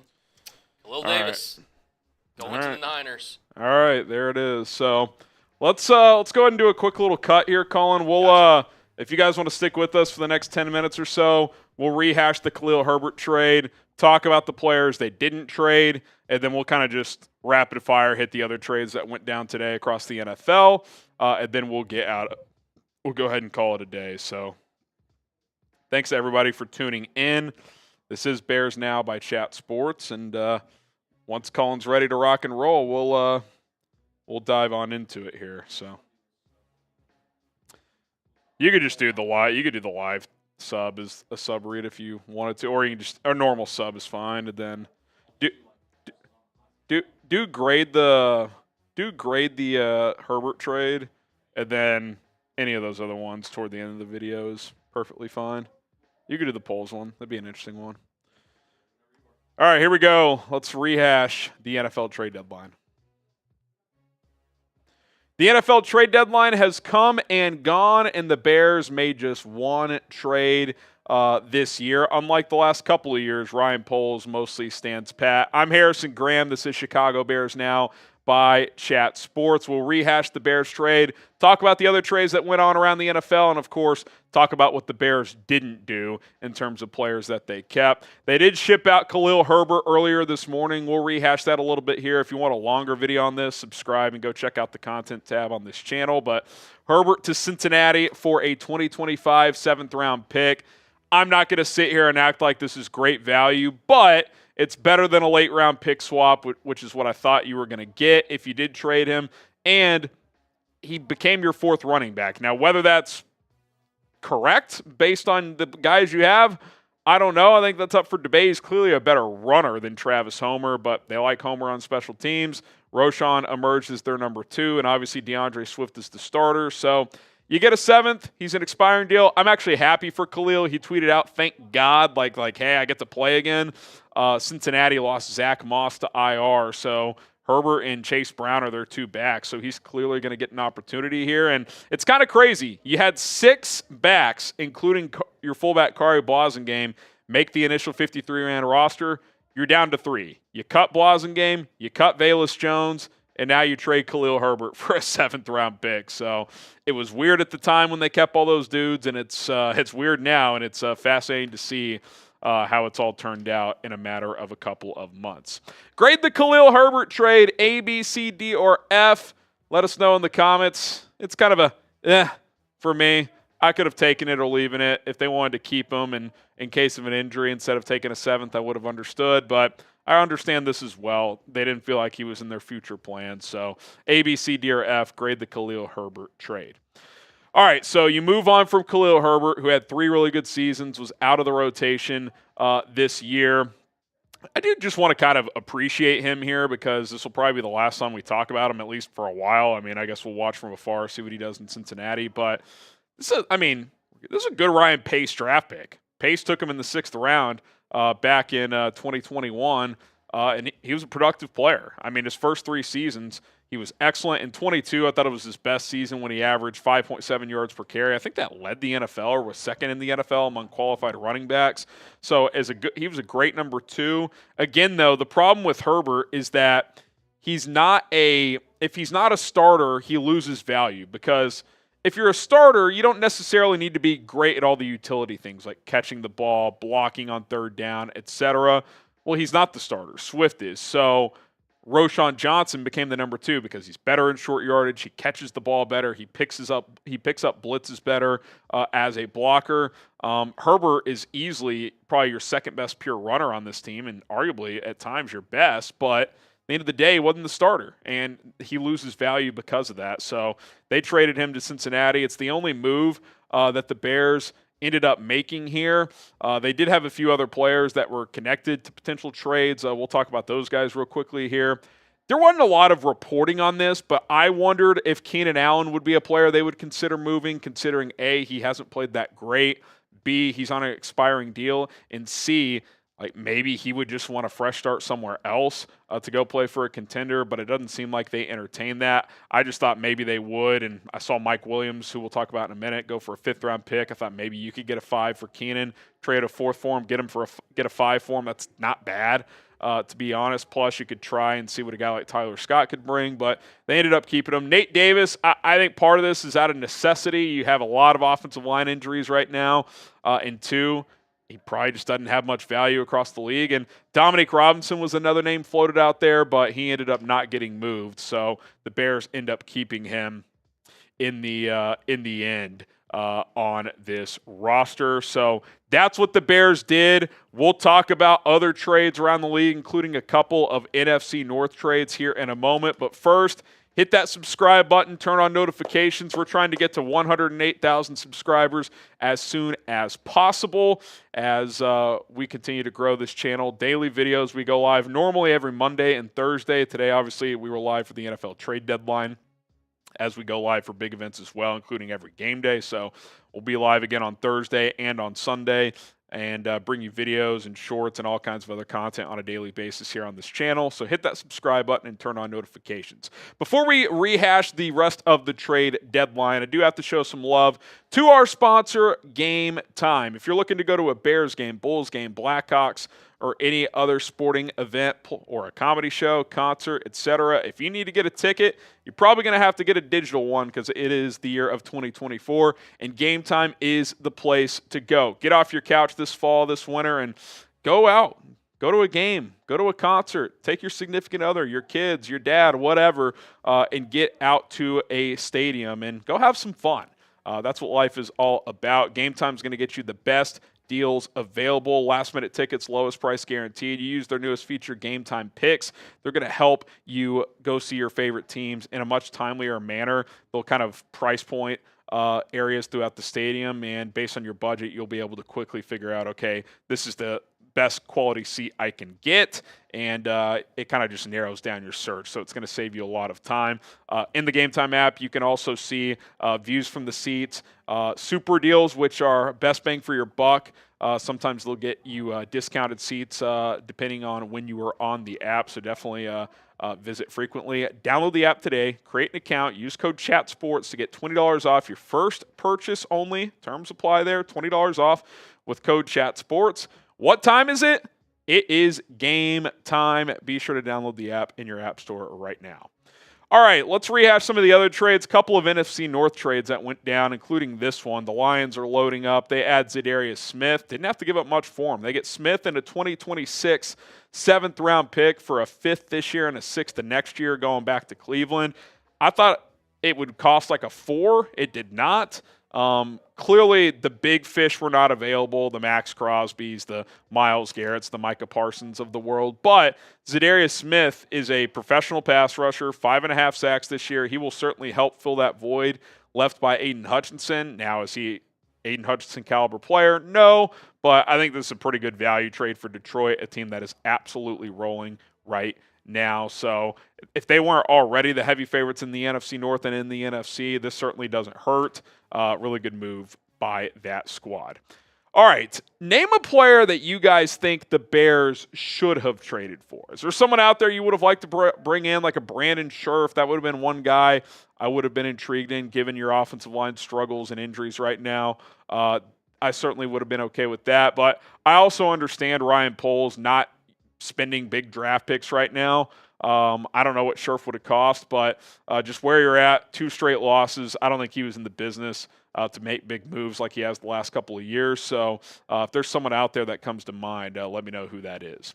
All right, another NFC North trade. Preston Smith to the Steelers for a 7th. I'm kind of surprised Green Bay did this. Now, maybe they just want to get Lucas Van Ness a bigger role, a guy they drafted in the first round a couple of years ago. But to just give a player away that you've had for 6 years to a team like Pittsburgh, who's already loaded on that defensive line, I find that kind of strange, so I'm not sure what to make of that one for Green Bay. FGB's in the comments, as always. Dallas-Carolina trade. I think this is the worst trade of the day, if I'm being completely honest. Jonathan Mingo in a 7th to Dallas for a 4th. It seemed like the wide receiver market got a little pricier today, considering Mike Williams went for a 5th, but still, a 4th for Mingo? He's done nothing in a year and a half. I mean, Jerry Jones, classic, goes on the radio this morning and says, yeah, we're about to bring in a player we've been high on since college. Well, you know who's not high on him? The Panthers, who stink.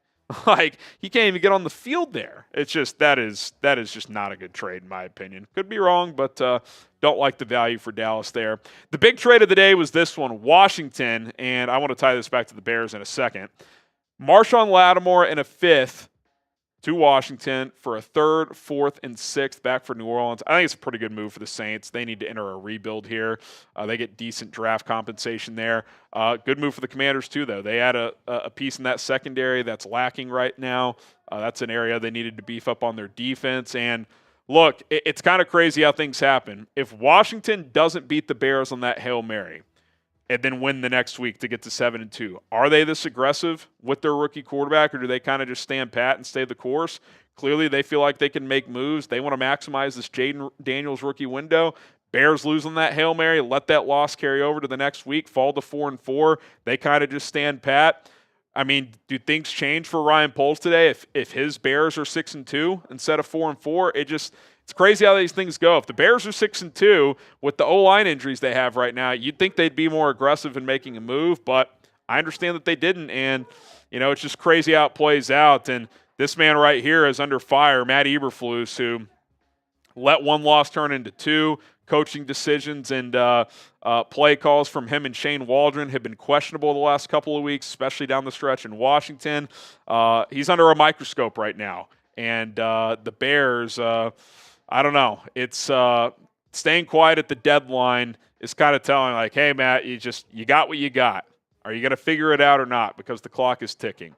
What say you? Should the Bears fire Matt Eberflus? You guys know where I stand. I say yes, but obviously as of now they haven't. They're at least going to give him another week. Type Y for yes. Type in for no.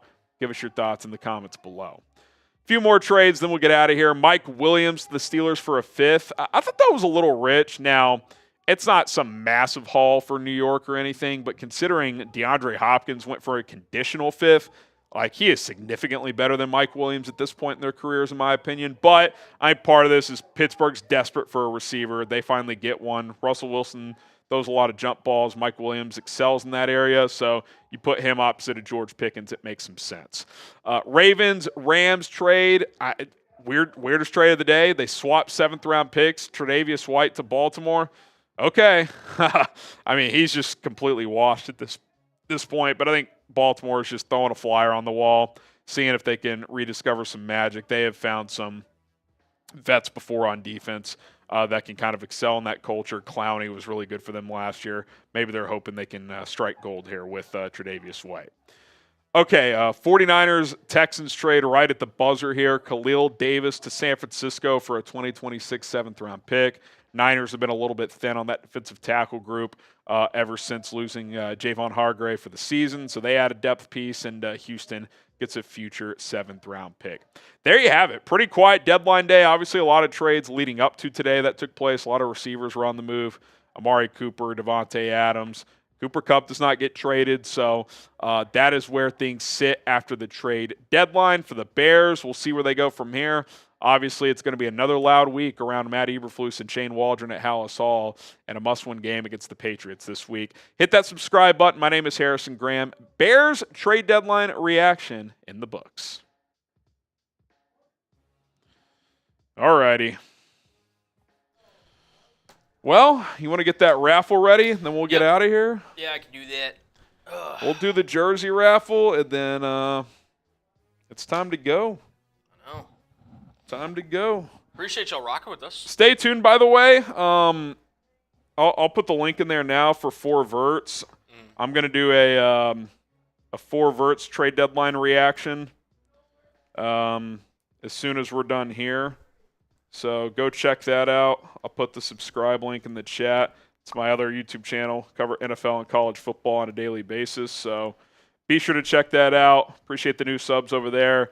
We'll dive deeper into some of these trades, what they mean for some of these teams, and we'll go from there. So check out 4 Verts, and I appreciate it. All right. That's on screen, by the way. It's no big deal. But Whoops.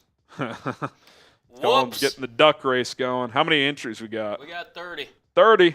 30 ducks. All right. 1 minute on the clock. Here we go. 3, 2, 1.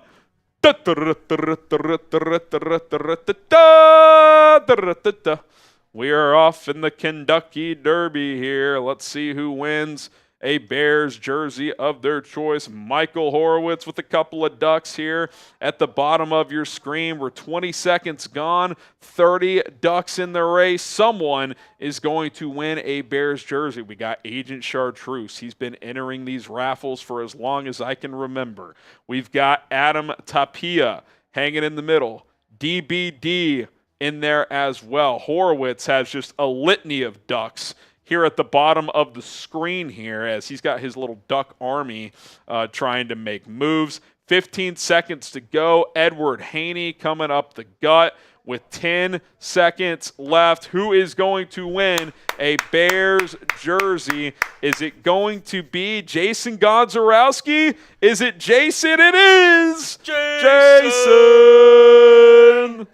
Congrats to Jason. Shout out. Jason, I don't see you in the chat anymore, but hopefully you come back to the stream and saw that you won. Hit me up at HGramNFL on social media, Instagram, Twitter. You can find me at HGramNFL. You win. We will get your shipping info, jersey of choice, and we will send you a Bears jersey as soon as possible. All right, Clinton Martin, I've got no duck in this race. That's good stuff. All right, thanks, Cullen, for producing. Shout out to everybody for tuning in. Had almost 20,000 people tune in. That's dope, considering the Bears didn't do anything after Khalil Herbert got traded. I'm Harrison Graham. Hit that subscribe button. We'll see you guys soon.